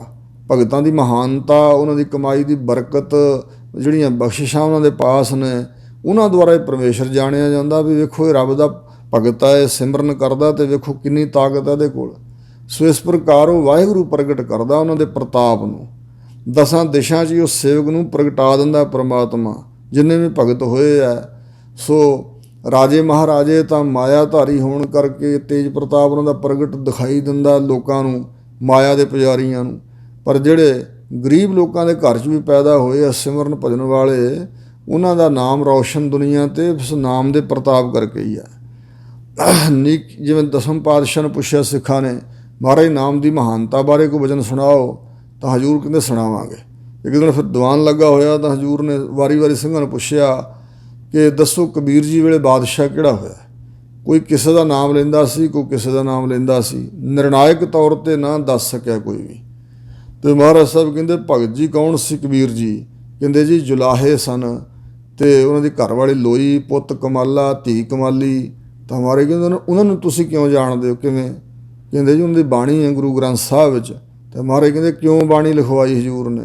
ਸਿਰਫ ਨਾਮ ਦਾ ਹੀ ਪ੍ਰਤਾਪ ਹੈ ਨਾ, ਹੈ ਤਾਂ ਉਹ ਜਲਾਏ ਤੇ ਅਨੇਕਾਂ ਹੀ ਹੋਣਗੇ, ਹੋਰ ਚਮਿਆਰ ਵੀ ਬੜੇ ਹੋਣਗੇ, ਸ਼ਿੰਬੇ ਵੀ ਬੜੇ ਹੋਣਗੇ, ਪਰ ਇਹਨਾਂ ਭਗਤਾਂ ਦਾ, ਨਾਮਦੇਵ ਜੀ, ਕਬੀਰ ਜੀ, ਰਵਿਦਾਸ ਜੀ, ਇਹਨਾਂ ਦੀ ਵਡਿਆਈ, ਇਹਨਾਂ ਦਾ ਜਸ ਕਿਉਂ ਹੈ? ਸੋ ਇਹ ਨਾਮ ਦਾ ਹੀ ਪ੍ਰਤਾਪ ਹੈ ਸਾਰਾ। ਨੀਕੀ ਕੀੜੀ ਮਹਿ ਕਲ ਰਾਖੈ। ਜੇ ਨਿੱਕੀ ਜੀ ਕੀੜੀ ਵਿੱਚ ਪਰਮੇਸ਼ਰ ਪਰਮਾਤਮਾ ਆਪਣੀ ਕਲ ਸ਼ਕਤੀ, ਕਲਾ ਟਿਕਾ ਦਿੰਦਾ, ਰੱਖ ਦਿੰਦਾ ਹੈ, ਤਾਂ ਭਸਮ ਕਰੈ ਲਸ਼ਕਰ ਕੋਟ ਲੱਖ ਹੈ। ਕਰੋੜਾਂ ਲੱਖਾਂ ਲਸ਼ਕਰ ਫੌਜਾਂ ਨੂੰ ਇੱਕ ਕੀੜੀ ਵੀ ਭਸਮ ਕਰ ਸਕਦੀ ਹੈ। ਜਿਹੜੇ ਲਸ਼ਕਰਾਂ ਦੇ, ਫੌਜਾਂ ਦੇ ਮਾਲਕ ਹੈ ਨਾ ਲੋਕ, ਕਰੋੜਾਂ ਲੱਖਾਂ ਫੌਜਾਂ ਜਿਨ੍ਹਾਂ ਦੀਆਂ, ਤੇ ਜੇ ਪਰਮੇਸ਼ਰ ਚਾਹੇ ਤਾਂ ਕੀੜੀ 'ਚ ਕਲਾ ਟਿਕਾ ਕੇ ਉਸ ਕੀੜੀ ਦੁਆਰਾ ਹੀ ਭਸਮ ਕਰ ਸਕਦਾ ਹੈ। ਸੋ ਜਿਸ ਕਾ ਸਾਸ ਨਾ ਕੱਢ ਤੇ ਆਪ, ਪਰ ਜਿਹਦਾ ਸਾਹ ਪਰਮੇਸ਼ਰ ਆਪ ਨਹੀਂ ਕੱਢਦਾ ਹੈ, ਜਿਹਨੂੰ ਜਿਉਂਦੇ ਰੱਖਣਾ, ਤਾਂ ਕਿ ਉਹ ਰਾਖਤ ਦੇ ਕਰ ਹਾਥ, ਉਹਨੂੰ ਆਪਣਾ ਕਿਰਪਾ ਰੂਪੀ ਹੱਥ ਦੇ ਕੇ ਜਿਉਂਦਾ ਰੱਖ ਵੀ ਲੈਂਦਾ। ਜਿਵੇਂ ਗੁਰੂ ਅਰਜਨ ਦੇਵ ਜੀ ਮਹਾਰਾਜ ਨੇ ਇੱਕ ਸਾਖੀ ਸ਼ਲੋਕ ਵਿੱਚ ਬਿਆਨ ਕੀਤੀ ਹੈ ਕਿ ਮ੍ਰਿਗੀ ਪੇਖੰਤ ਬੱਧਕ ਪ੍ਰਹਾਰੇਣ ਲਖ ਆਵਦਾ ਹੈ, ਅਹੋ ਜਸ ਰਖੇਣ ਗੋਪਾਲਾ ਨਾਨਕ ਰੋਮ ਨ ਛੇਦਿ। ਅਤੇ ਪੁਰਾਤਨ ਸਮੇਂ ਦੀ ਸਾਖੀ ਗ੍ਰੰਥਾਂ 'ਚ ਲਿਖੀ ਹੋਈ ਹੈ ਕਿ ਇੱਕ ਮਿਰਗੀ ਹਿਰਨੀ ਜੰਗਲ ਦੇ ਵਿੱਚ ਸੀ, ਅਤੇ ਉਸ ਵੇਲੇ ਪ੍ਰਸੂਤ ਨੂੰ ਪ੍ਰਾਪਤ ਹੋਈ, ਬੱਚਿਆਂ ਨੂੰ ਜਣਨ ਦੀ ਕਿਰਿਆ ਕਰ ਰਹੀ ਸੀ, ਅਤੇ ਉੱਧਰੋਂ ਸ਼ਿਕਾਰੀ ਆ ਗਿਆ। ਸੋ ਉਸਨੇ ਇੱਕ ਪਾਸੇ 'ਤੇ ਜਾਲੀ ਤਾਣੀ ਹੋਈ ਸੀ, ਇੱਕ ਪਾਸੇ ਉਹਨੇ ਅੱਗ ਲਾਤੀ, ਅਤੇ ਇੱਕ ਪਾਸੇ ਬੜਾ ਤਕੜਾ ਕੁੱਤਾ ਵਾਢੂ ਖੜਾ ਕਰ ਦਿੱਤਾ, ਚੌਥੀ ਤਰਫ ਆਪ ਤੀਰ ਸੰਧ ਕੇ ਖਲੋ ਗਿਆ। ਅਤੇ ਉਸ ਵੇਲੇ ਹਿਰਨੀ ਨੇ ਵੇਖਿਆ ਮੇਰੇ ਚਾਰੇ ਦਰਵਾਜ਼ੇ ਬੰਦ ਹਨ, ਦਿੱਕਤ ਦਾ ਸਮਾਂ ਹੈ, ਮੈਂ ਪ੍ਰਸੂਤ ਨੂੰ ਪ੍ਰਾਪਤ ਹੋਈ ਹਾਂ, ਹੁਣ ਤਾਂ ਮਾਰੀ ਜਾਵਾਂਗੇ। ਤਾਂ ਪਰਮੇਸ਼ਰ ਦਾ ਚੇਤਾ ਆਇਆ, ਵਾਹਿਗੁਰੂ ਨੂੰ ਮਨ ਹੀ ਮਨ ਆਰਾਧਿਆ। ਕਹਿੰਦੇ ਹਿਰਨੀ ਨੇ ਉਸ ਵੇਲੇ ਪਰਮੇਸ਼ਰ ਨੇ ਐਸੀ ਕਲਾ ਵਰਤਾਈ, ਪਹਿਲਾਂ ਤਾਂ ਹਵਾ ਚੱਲੀ ਅਤੇ ਜਾਲੀ ਅੱਗ 'ਚ ਪੈ ਕੇ ਸੜ ਗਈ, ਅਤੇ ਉਸ ਵੇਲੇ ਮੀਂਹ ਆ ਗਿਆ, ਬਦਲੀ ਆਈ, ਮੀਂਹ ਵਰਨ ਲੱਗ ਪਿਆ ਅਤੇ ਅੱਗ ਵੀ ਬੁਝ ਗਈ। ਅਤੇ ਉੱਧਰੋਂ ਸ਼ਿਕਾਰੀ ਨੇ ਛੇਤੀ ਨਾਲ, ਤੇਜ਼ੀ ਨਾਲ ਤੀਰ ਚਲਾਇਆ ਹਿਰਨੀ ਵੱਲ ਨੂੰ, ਪਿੱਛੋਂ ਸੱਪ ਨਿਕਲਦਾ ਖੁੱਡ ਵਿੱਚੋਂ, ਅਤੇ ਸ਼ਿਕਾਰੀ ਦੇ ਪੈਰ 'ਤੇ ਉਹਨੇ ਡੰਗ ਮਾਰਿਆ, ਅਤੇ ਤੀਰ ਚਲਾਉਣ ਵੇਲੇ ਹੱਥ ਹਿੱਲ ਗਿਆ, ਉਹ ਤੀਰ ਕੁੱਤੇ ਨੂੰ ਜਾ ਵੱਜਾ, ਹਿਰਨੀ ਨੂੰ ਨਹੀਂ ਵੱਜਾ, ਅਤੇ ਸੱਪ ਲੜਨ ਕਰਕੇ ਸ਼ਿਕਾਰੀ ਵੀ ਡਿੱਗ ਪਿਆ। ਸੋ ਇਸ ਪ੍ਰਕਾਰ ਜੇ ਪਰਮੇਸ਼ਰ ਚਾਹੇ ਤਾਂ ਇੱਕ ਸਕਿੰਟ ਵਿੱਚ ਹੀ ਐਸੀ ਕਲਾ ਵਰਤਾ ਕੇ ਜਿਹਦਾ ਸਾਹ ਨਹੀਂ ਕੱਢਣਾ ਚਾਹੁੰਦਾ, ਉਹਨੂੰ ਕਿਰਪਾ ਦਾ ਹੱਥ ਦੇ ਕੇ ਰੱਖ ਲੈਂਦਾ, ਪਰਮੇਸ਼ਰ ਬਚਾ ਲੈਂਦਾ। ਮਾਨਸ ਯਤਨ ਕਰਤ ਬਹੁ ਭਾਂਤ, ਮਨੁੱਖ ਅਨੇਕਾਂ ਢੰਗ ਤਰੀਕਿਆਂ ਨਾਲ ਯਤਨ ਕਰਦਾ ਹੈ, ਪਰ ਤਿਸ ਕੇ ਕਰਤਵ ਬਿਰਥੇ ਜਾਤ। ਜੇ ਵਾਹਿਗੁਰੂ ਦੀ ਕਲਾ ਨਹੀਂ ਵਿੱਚ ਰਲਦੀ, ਜਿਵੇਂ ਬਚਨਾ ਵੈਦਾਂ ਸੰਦਾ ਸੰਗ ਇਕੱਠਾ ਹੋਇਆ, ਔਖਦੇ ਆਏ ਰਾਸ ਵਿੱਚ ਆਪ ਖਲੋਇਆ, ਭਾਵੇਂ ਬੜੇ ਵੈਦ ਹਕੀਮ ਦੁਆਲੇ ਇਕੱਠੇ ਹੋ ਜਾਣ ਕਿਸੇ ਬਿਮਾਰ ਮਨੁੱਖ ਦੇ ਕੋਲ, ਉਹਨਾਂ ਦੀ ਦਿੱਤੀ ਔਸ਼ਧੀ ਤਾਂ ਹੀ ਰਾਸ ਆਉਂਦੀ ਹੈ ਜੇ ਪ੍ਰਮਾਤਮਾ ਆਪਣੀ ਕਲਾ ਵਿੱਚ ਰੱਖੇ ਤਾਂ। ਜੇ ਵਾਹਿਗੁਰੂ ਨਹੀਂ ਉਸ ਬੰਦੇ ਨੂੰ ਬਚਾ ਕੇ ਰੱਖਣਾ ਚਾਹੁੰਦਾ, ਤਾਂ ਅਨੇਕਾਂ ਵੈਦਾਂ ਦੀਆਂ ਦਿੱਤੀਆਂ ਦਵਾਈਆਂ, ਕੀਤੇ ਇਲਾਜ ਉਪਚਾਰ ਕਿਤੇ ਕੰਮ ਨਹੀਂ ਆਉਣਗੇ। ਸੋ ਇਸ ਪ੍ਰਕਾਰ ਜਿਹੜਾ ਮਨੁੱਖ ਪਰਮੇਸ਼ਰ ਦਾ ਚੇਤਾ ਭੁਲਾ ਕੇ ਆਪਣੇ 'ਤੇ ਟੇਕ ਰੱਖ ਕੇ ਅਨੇਕਾਂ ਯਤਨ ਜੇ ਕਰਦਾ ਵੀ ਹੈ, ਤਾਂ ਉਹਦੇ ਕੀਤੇ ਕਰਤੱਵ ਸਭ ਵਿਰਥੇ ਚਲੇ ਜਾਂਦੇ ਹੈ। ਮਾਰਾ ਨਾ ਰੱਖੈ ਅਵਰ ਨਾ ਕੋਏ। ਕਹਿੰਦੇ ਪਰਮਾਤਮਾ ਅਕਾਲ ਪੁਰਖ ਤੋਂ ਬਗੈਰ ਹੋਰ ਕੋਈ ਸ਼ਕਤੀ ਵਾਲਾ ਨਹੀਂ ਹੈ ਜਿਹੜਾ ਜੀਵ ਨੂੰ ਕਿਸੇ ਨੂੰ ਮਾਰ ਸਕੇ ਜਾਂ ਕਿਸੇ ਮਰਦੇ ਨੂੰ ਬਚਾ ਸਕੇ। ਨਾ ਹੋਰ ਕੋਈ ਮਾਰਦਾ ਕਿਸੇ ਨੂੰ, ਅਤੇ ਨਾ ਕੋਈ ਰੱਖਦਾ ਬਚਾਉਂਦਾ ਕਿਸੇ ਨੂੰ, ਕਿਉਂਕਿ ਵਾਹਿਗੁਰੂ ਤੋਂ ਬਗੈਰ ਹੋਰ ਸ਼ਕਤੀਵਾਨ ਕੋਈ ਹੈ ਹੀ ਨਹੀਂ ਹੈ। ਸੋ ਜੇ ਪਰਮਾਤਮਾ ਕਿਸੇ ਨੂੰ ਮਾਰੇ ਤਾਂ ਉਹਨੂੰ ਬਚਾ ਕੋਈ ਨਹੀਂ ਸਕਦਾ, ਅਤੇ ਜਿਸ ਨੂੰ ਵਾਹਿਗੁਰੂ ਬਚਾਉਣਾ ਚਾਹੇ ਉਹਨੂੰ ਮਾਰ ਕੋਈ ਨਹੀਂ ਸਕਦਾ। ਸਰਬ ਜੀਆਂ ਕਾ ਰਾਖਾ ਸੋਏ। ਸਾਰੇ ਜਿੰਨੇ ਜੀਵ ਹਨ, ਵੱਡੇ ਛੋਟੇ, ਸਾਰਿਆਂ ਦਾ ਰੱਖਿਆ ਕਰਨ ਵਾਲਾ ਰਖਵਾਲਾ ਉਹੀ ਪਰਮਾਤਮਾ ਹੈ। ਕਾਹੇ ਸੋਚ ਕਰਹਿ ਰੇ ਪ੍ਰਾਣੀ, ਰੇ ਹੇ ਜੀਵ ਪ੍ਰਾਣੀ ਸਵਾਸਾਂ ਦੇ ਪੁਤਲਿਆ, ਕਾਹਦੇ ਵਾਸਤੇ ਸੋਚਾਂ ਪਿਆ ਹੋਇਆ, ਸੋਚਾਂ ਕਰੀ ਜਾਂਦਾ, ਸੋਚੀ ਜਾਂਦਾ ਹੈ, ਹੋਰ ਗੱਲਾਂ ਸੋਚੀ ਜਾਂਦਾ, ਪਰਮੇਸ਼ਰ ਨੂੰ ਛੱਡਿਆ ਹੋਇਆ। ਜਪ ਨਾਨਕ ਪ੍ਰਭ ਅਲਖ ਵਿਡਾਣੀ। ਜਿਹੜਾ ਅਲਖ ਨਾ ਲਖਿਆ ਜਾਣ ਵਾਲਾ ਵਿਡਾਣੀ ਬੜਾ ਅਸਚਰਜ ਹੈ, ਜਿਹਦੇ ਕੌਤਕ ਬੜੇ ਅਸਚਰਜ ਹਨ, ਉਸ ਅਕਾਲ ਪੁਰਖ ਨੂੰ ਜਪ ਤੂੰ। ਉਹ ਵਿਡਾਣੀ ਅਸਚਰਜ ਕੌਤਕਾਂ ਨੂੰ ਕਰਨ ਵਾਲਾ, ਲਖ ਲਖਿਆ ਨਾ ਜਾਣ ਵਾਲਾ, ਦ੍ਰਿਸ਼ਟੀ ਗੋਚਰਾ ਨਹੀਂ, ਸਭ ਤੋਂ ਵੱਡਾ ਪਰਮੇਸ਼ਰ, ਉਸ ਦਾ ਜਾਪ ਕਰਿਆ ਕਰ। ਕੀ ਸੋਚਾਂ ਸੋਚੀ ਜਾਂਦਾ। ਬਾਰ ਪ੍ਰਭ ਜਪੀ ਹੈ। ਫਿਰ ਸਵਾਲ ਉੱਠਿਆ, ਮਾਰੇ ਕਿੰਨਾ ਕੁ ਸਮਾਂ ਜਪਿਆ ਕਰੀਏ? ਤਾਂ ਹਜ਼ੂਰ ਕਹਿੰਦੇ ਨੇ ਬਾਰ ਮਨ ਬਾਣੀ ਸਰੀਰ ਕਰਕੇ ਬਾਰ ਘੜੀ ਮੂੜੀ ਸਾਹ ਨਾਲ ਪਰਮੇਸ਼ਰ ਨੂੰ ਜਪਣਾ ਚਾਹੀਦਾ ਹੈ। ਪੀ ਅੰਮ੍ਰਿਤ ਇਹੋ ਮਨ ਤਨ ਤ੍ਰਪੀਐ। ਇਉਂ ਜਪ ਜਪ ਕੇ ਫਿਰ ਤੁਹਾਡੇ ਅੰਦਰ ਅੰਮ੍ਰਿਤ ਪ੍ਰਗਟ ਹੋਵੇਗਾ, ਵਾਹਿਗੁਰੂ ਦੇ ਨਾਮ ਦਾ ਰਸ ਪੈਦਾ ਹੋਵੇਗਾ। ਸੋ ਇਹ ਅੰਮ੍ਰਿਤ ਸਰੀਖਾ ਜਿਹੜਾ ਰਸ ਹੈ ਇਹ ਪੀ ਕੇ ਤੇ ਆਪਣਾ ਮਨ ਤੇ ਤਨ ਦੋਵੇਂ ਜਿਹੜੇ ਹਨ ਤ੍ਰਪੀਐ, ਮੁਕਤ ਕਰ ਲਈਏ ਤ੍ਰਿਸ਼ਨਾ ਤੋਂ। ਤ੍ਰਪਣਾ ਨਾਨਕ ਤ੍ਰਾਪੇ ਹਰ ਨਾਮ ਸਵਾਦ, ਨਾਨਕ ਗੁਰ ਤੇ ਆਇਆ ਸਾਧ। ਸੋ ਤ੍ਰਾਪਣਾ ਹੁੰਦਾ ਹੈ ਤ੍ਰਿਪਤ ਹੋ ਜਾਣਾ, ਰੱਜ ਜਾਣਾ। ਨਾਮ ਰਤਨ ਜਿਨ ਗੁਰਮੁਖ ਪਾਇਆ, ਜਿਨ੍ਹਾਂ ਨੇ ਗੁਰਾਂ ਦੇ ਸਨਮੁਖ ਹੋ ਕੇ ਗੁਰੂ ਮੁਖ ਦੁਆਰਾ ਨਾਮ ਰੂਪੀ ਰਤਨ ਨੂੰ ਪ੍ਰਾਪਤ ਕਰ ਲਿਆ, ਜਿਹਨੂੰ ਪ੍ਰਾਪਤ ਕਰਕੇ ਹੋਰ ਪਾਸੇ ਰਤ ਪ੍ਰੀਤ ਨਹੀਂ ਰਹਿ ਜਾਂਦੀ। ਤਿਸ ਕਿਛ ਅਵਰ ਨਾਹੀ ਦ੍ਰਿਸ਼ਟਾਇਆ, ਜਿਹਦੇ ਹਿਰਦੇ 'ਚ ਨਾਮ ਰੂਪੀ ਰਤਨ ਪ੍ਰਗਟ ਹੋਇਆ ਨਾ, ਉਸ ਗੁਰਮੁਖ ਪਿਆਰੇ ਨੂੰ ਹੋਰ ਕੁਛ ਵੀ ਅਵਰ ਹੋਰ ਕੁਛ ਵੀ ਦ੍ਰਿਸ਼ਟੀ ਨਹੀਂ ਆਉਂਦਾ ਹੈ, ਭਾਵ ਹੋਰ ਕਿਸੇ ਚੀਜ਼ ਨੂੰ ਨਜ਼ਰ ਥੱਲੇ ਨਹੀਂ ਲਿਆਉਂਦਾ। ਤੇ ਵਾਹਿਗੁਰੂ ਦੇ ਨਾਮ ਦਾ ਰਸ ਉੱਚਾ ਹੈ, ਇਸ ਨੂੰ ਛੱਡ ਕੇ ਹੋਰ ਨਾ ਰਸਾਂ ਕਸਾਂ ਪਿੱਛੇ ਕਿੱਥੇ ਜਾਏਗਾ ਦੁਨਿਆਵੀ ਸੁੱਖਾਂ ਪਿੱਛੇ। ਨਾਮ ਧਨ ਨਾਮੋ ਰੂਪ ਰੰਗ, ਉਹਦੇ ਵਾਸਤੇ ਨਾਮ ਹੀ ਵੱਡਾ ਧਨ ਹੈ, ਕਿਉਂਕਿ ਹਰ ਨਾਮ ਧਨ ਨਿਰਮਲ ਅਤ ਪਾਰਾ, ਗੁਰ ਕੈ ਸ਼ਬਦ ਭਰੇ ਭੰਡਾਰਾ। ਸੋ ਹਜ਼ੂਰ ਨੇ ਕਿਹਾ ਸਾਚਾ ਧਨ ਗੁਰਮਤੀ ਪਾਏ, ਕਾਚਾ ਧਨ ਫੁਨ ਆਵੈ ਜਾਏ। ਕਾਚਾ ਧਨ ਸੰਚਹਿ ਮੂਰਖ ਗਾਵਾਰ, ਮਨ ਮੁਖ ਭੂਲੇ ਅੰਧ ਗਾਵਾਰ। ਦਿਖਿਆ ਕਹਿ ਧਨ ਸਦਾ ਦੁੱਖ ਹੋਏ, ਨਾ ਸਾਥ ਜਾਏ ਨਾ ਪ੍ਰਾਪਤ ਹੋਏ। ਇਸ ਪ੍ਰਕਾਰ ਉਹਨਾਂ ਵਾਸਤੇ ਨਾਮ ਹੀ ਸਭ ਤੋਂ ਸ਼੍ਰੋਮਣੀ ਧਨ ਹੈ, ਵੱਡਾ ਧਨ ਹੈ। ਤੇ ਨਾਮ ਹੀ ਉਹਨਾਂ ਵਾਸਤੇ ਰੂਪ ਸੁੰਦਰਤਾ ਹੈ ਤੇ ਰੰਗ ਸੋਹਣਾ ਹੈ। ਜਿਹੜਾ ਦੁਨੀਆਦਾਰ ਲੋਕ ਆਪਣੇ ਰੂਪ ਤੇ ਹੀ ਆਪ ਹੀ ਮੋਹਤ ਹੋਏ ਰਹਿੰਦੇ ਆ, ਕਹਿੰਦੇ ਸਾਡਾ ਰੂਪ ਬੜਾ ਵਧੀਆ, ਮਾਣ ਕਰਦੇ ਆ, ਜਾਂ ਆਪਣਾ ਜਿਹੋ ਜਿਹਾ ਰੱਬ ਨੇ ਰੂਪ ਦਿੱਤਾ ਉੱਥੇ ਸੰਤੁਸ਼ਟ ਨਹੀਂ, ਹੋਰ ਹਾਰ ਸ਼ਿੰਗਾਰ ਲਾ ਲਾ ਕੇ ਆਪਣਾ ਰੂਪ ਸੋਹਣਾ ਬਣਾਉਣ ਦਾ ਯਤਨ ਕਰਦੇ ਆ ਜੀਵ। ਤੇ ਕਹਿੰਦੇ ਰੰਗ ਵੀ ਸੋਹਣਾ ਹੋਣਾ ਚਾਹੀਦਾ, ਗੋਰਾ ਨਸ਼ੋ ਰੰਗ ਹੋਣਾ ਚਾਹੀਦਾ। ਤਾਂ ਮਹਾਰਾਜ ਕਹਿੰਦੇ ਉਹਨਾਂ ਭਗਤਾਂ ਵਾਸਤੇ ਨਾਮ ਹੀ ਸੋਹਣਾ ਰੂਪ ਹੈ, ਨਾਮ ਹੀ ਸੋਹਣਾ ਰੰਗ ਹੈ। ਨਾਮੋ ਸੁਖ ਹਰ ਨਾਮ ਕਾ ਸੰਗ, ਉਹਨਾਂ ਵਾਸਤੇ ਵਾਹਿਗੁਰੂ ਦੇ ਨਾਮ ਵਿੱਚ ਜੁੜੇ ਰਹਿਣਾ ਇਹ ਸੁਖ ਹੈ। ਨਾਮ ਹੀ ਸੁਖ ਸਰੂਪ ਹੈ ਤੇ ਹਰੀ ਦੇ ਨਾਮ ਦਾ ਹੀ ਉਹਨਾਂ ਦਾ ਸੰਗ ਹੈ। ਉਹ ਸੰਗ ਸਾਥ ਵੀ ਸੰਗਤ ਵੀ ਪਰਮੇਸ਼ਰ ਦੇ ਨਾਮ ਦੀ ਕਰਦੇ ਆ। ਜਿਹੜੀ ਚੰਗੀ ਸੰਗਤ ਕਰਨ ਨੂੰ ਕਿਹਾ ਹੈ ਸਤ ਸੰਗਤ, ਜਿੱਥੇ ਪ੍ਰਮਾਤਮਾ ਦੇ ਨਾਮ ਦੀ ਗੱਲ ਹੋਏ ਉਹੀ ਸਤ ਸੰਗਤ ਹੈ ਨਾ। ਇਸ ਕਰਕੇ ਹਰੀ ਦੇ ਨਾਮ ਦਾ ਹੀ ਸੰਗ ਹੈ, ਉਹਨਾਂ ਨੂੰ ਸੰਗ ਸਾਥ ਨਾਮ ਦਾ ਹੀ ਕਰਦੇ ਨੇ। ਨਾਮ ਰਸ ਜੋ ਜਨ ਤ੍ਰਿਪਤਨ ਹੈ, ਨਾਮ ਦਾ ਰਸ ਪ੍ਰਾਪਤ ਕਰਕੇ ਇਸ ਰਸ ਦੁਆਰਾ ਜਿਹੜੇ ਜਨ ਭਗਤ ਤ੍ਰਿਪਤਾਨੇ ਤ੍ਰਿਪਤ ਹੋ ਗਏ ਹਨ, ਰੱਜ ਚੁੱਕੇ ਲੋਕ ਪ੍ਰਲੋਕ ਦੇ ਪਦਾਰਥਾਂ ਵੱਲੋਂ ਤ੍ਰਿਸ਼ਨਾ ਬੁਝ ਗਈ ਹੈ। ਮਨ ਤਨ ਨਾਮ ਹੈ ਨਾਮ ਸਮਾਨੇ, ਉਹਨਾਂ ਦੇ ਮਨ ਵੀ ਤੇ ਤਨ ਮਾਤਰ ਇੰਦਰੀ ਜਿਹੜੇ ਹਨ ਨਾਮ ਹੀ ਨਾਮ ਵਿੱਚ ਸਮਾ ਗਏ ਹਨ। ਮਨ ਵੀ ਸਮਾਇਆ ਰਹਿੰਦਾ, ਜਦੋਂ ਮਨ ਸਮਾਇਆ ਰਹਿੰਦਾ ਤਾਂ ਇੰਦਰੀ ਵੀ।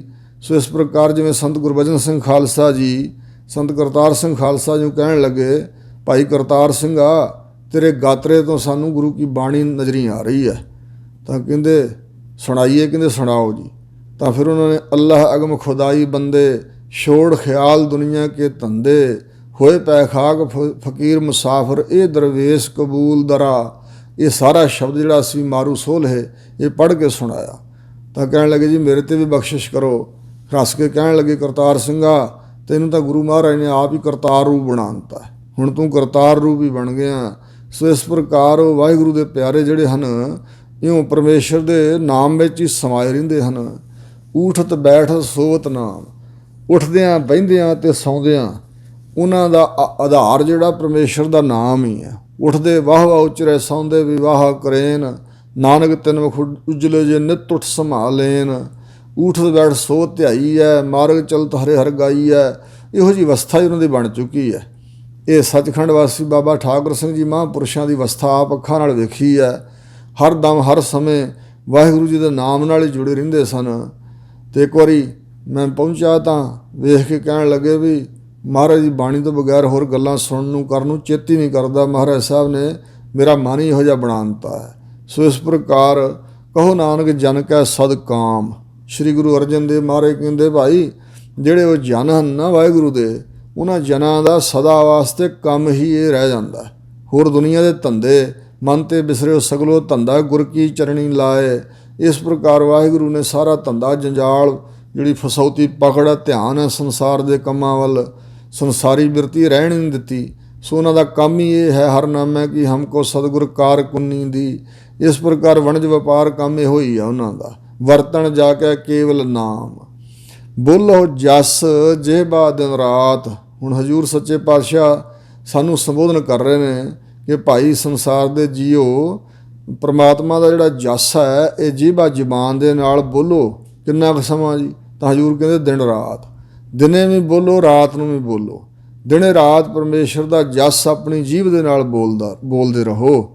ਜਿਵੇਂ ਬਚਨ ਕੀਤਾ ਬਾਣੀ, ਜਿਹਵਾ ਏਕ ਹੋਏ ਲਖ ਕੋਟੀ ਕੋਟ ਧਿਆਵੈ ਗੋ। ਹਮਰੀ ਜਿਹਵਾ ਏਕ ਪ੍ਰਭ ਹਰ ਕੇ ਗੁਣ ਅਗਮ ਅਗਾਹ। ਹਮ ਕਿਉਂ ਕਰ ਜਪੈ ਆਣਿਆ ਹਰ ਤੁਮ ਵਡ ਅਗਮ ਅਥਾਹ। ਸੋ ਇਸ ਪ੍ਰਕਾਰ ਨਾਮ ਜਪਣ ਕੋ ਜੇਬਾ ਦਿਨੀ ਹਰ ਦਰਸ਼ਨ ਕੋ ਅੱਖੀ, ਜਿਵੇਂ ਵਚਨ ਲਿਖੇ ਹੋਏ ਨੇ। ਇਸ ਪ੍ਰਕਾਰੇ ਜੀਬਾ ਰਸਨਾ ਜਪੈ ਨਾ ਨਾਮ ਤਿਲ ਤਿਲ ਕਰ ਕਟੀਐ। ਹਰ ਹਾਂ ਜਬ ਵਿਸਰੈ ਗੋਬਿੰਦ ਰਾਏ ਦਿਨੋਂ ਦਿਨ ਘਟੀਐ। ਦਿਨੋਂ ਦਿਨ ਘਾਟਾ ਹੀ ਪੈਂਦਾ ਵਾਹਿਗੁਰੂ ਦਾ ਨਾਮ ਛੱਡ ਦਈਏ ਤਾਂ। ਪ੍ਰਭ ਆਪਣੇ ਜਨ ਕੀਨੀ ਦਾਤ। ਆਪਣੇ ਪ੍ਰਭੂ ਪਰਮਾਤਮਾ ਨੇ ਜਾਂ ਪ੍ਰਭੂ ਨੇ ਆਪਣੇ ਜਨਾਂ ਸੇਵਕਾਂ ਨੂੰ ਇਹ ਵੱਡੀ ਦਾਤ ਬਖਸ਼ੀ ਹੈ ਜਿਹੜੇ ਜਪਦੇ ਹਨ। ਕਰਹਿ ਭਗਤ ਆਤਮ ਕੈ ਚਾਏ। ਆਤਮ ਮਨ ਦੇ ਅੰਦਰ ਚਾਅ ਧਾਰ ਕੇ ਬੜੇ ਉਤਸ਼ਾਹ ਦੇ ਨਾਲ ਵਾਹਿਗੁਰੂ ਦੀ ਭਗਤੀ ਕਰਦੇ, ਸਿਮਰਨ ਕਰਦੇ ਹਨ ਉਹ ਸੇਵਕ।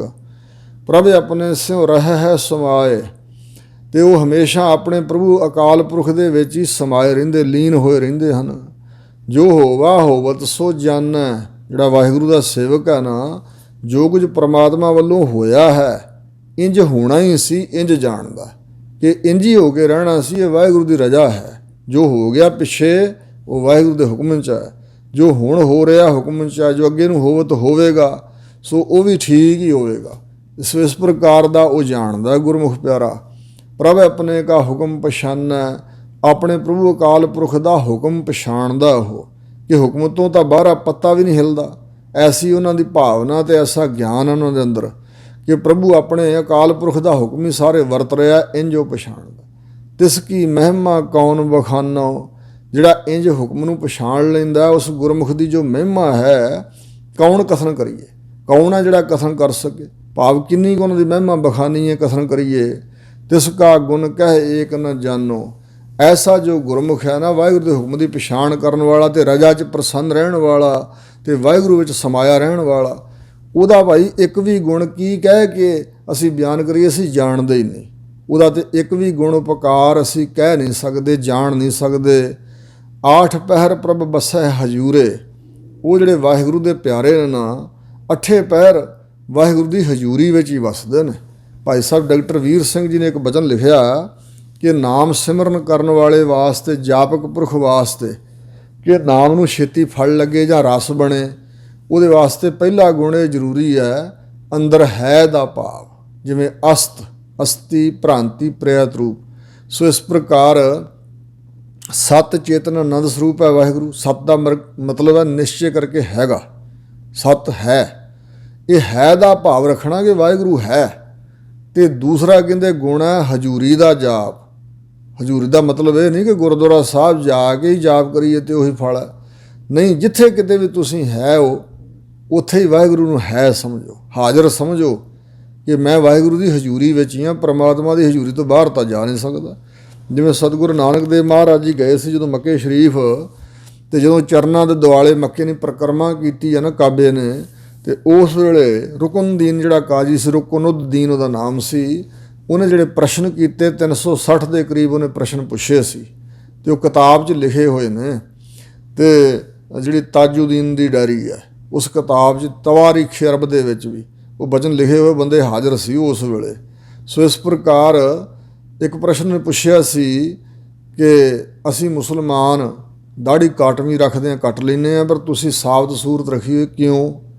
ਤਾਂ ਮਹਾਰਾਜ ਕਹਿੰਦੇ ਨੇ ਵੀ ਤੁਹਾਡੀ ਕੁਰਾਨ ਸ਼ਰੀਫ ਦੀ ਜਿਹੜੀ 196 ਨੰਬਰ ਆਇਤ ਹੈ, ਕਿਹੜਾ ਸੂਰਤ ਹੈ ਅਤੇ ਕਿੱਥੇ ਕਿੰਨਵੀਂ ਆਇਤ ਆ, ਉਹ ਪੜ੍ਹੋ ਖਾਂ ਭਲਾ, ਕੁਰਾਨ ਸ਼ਰੀਫ ਲਿਆਓ।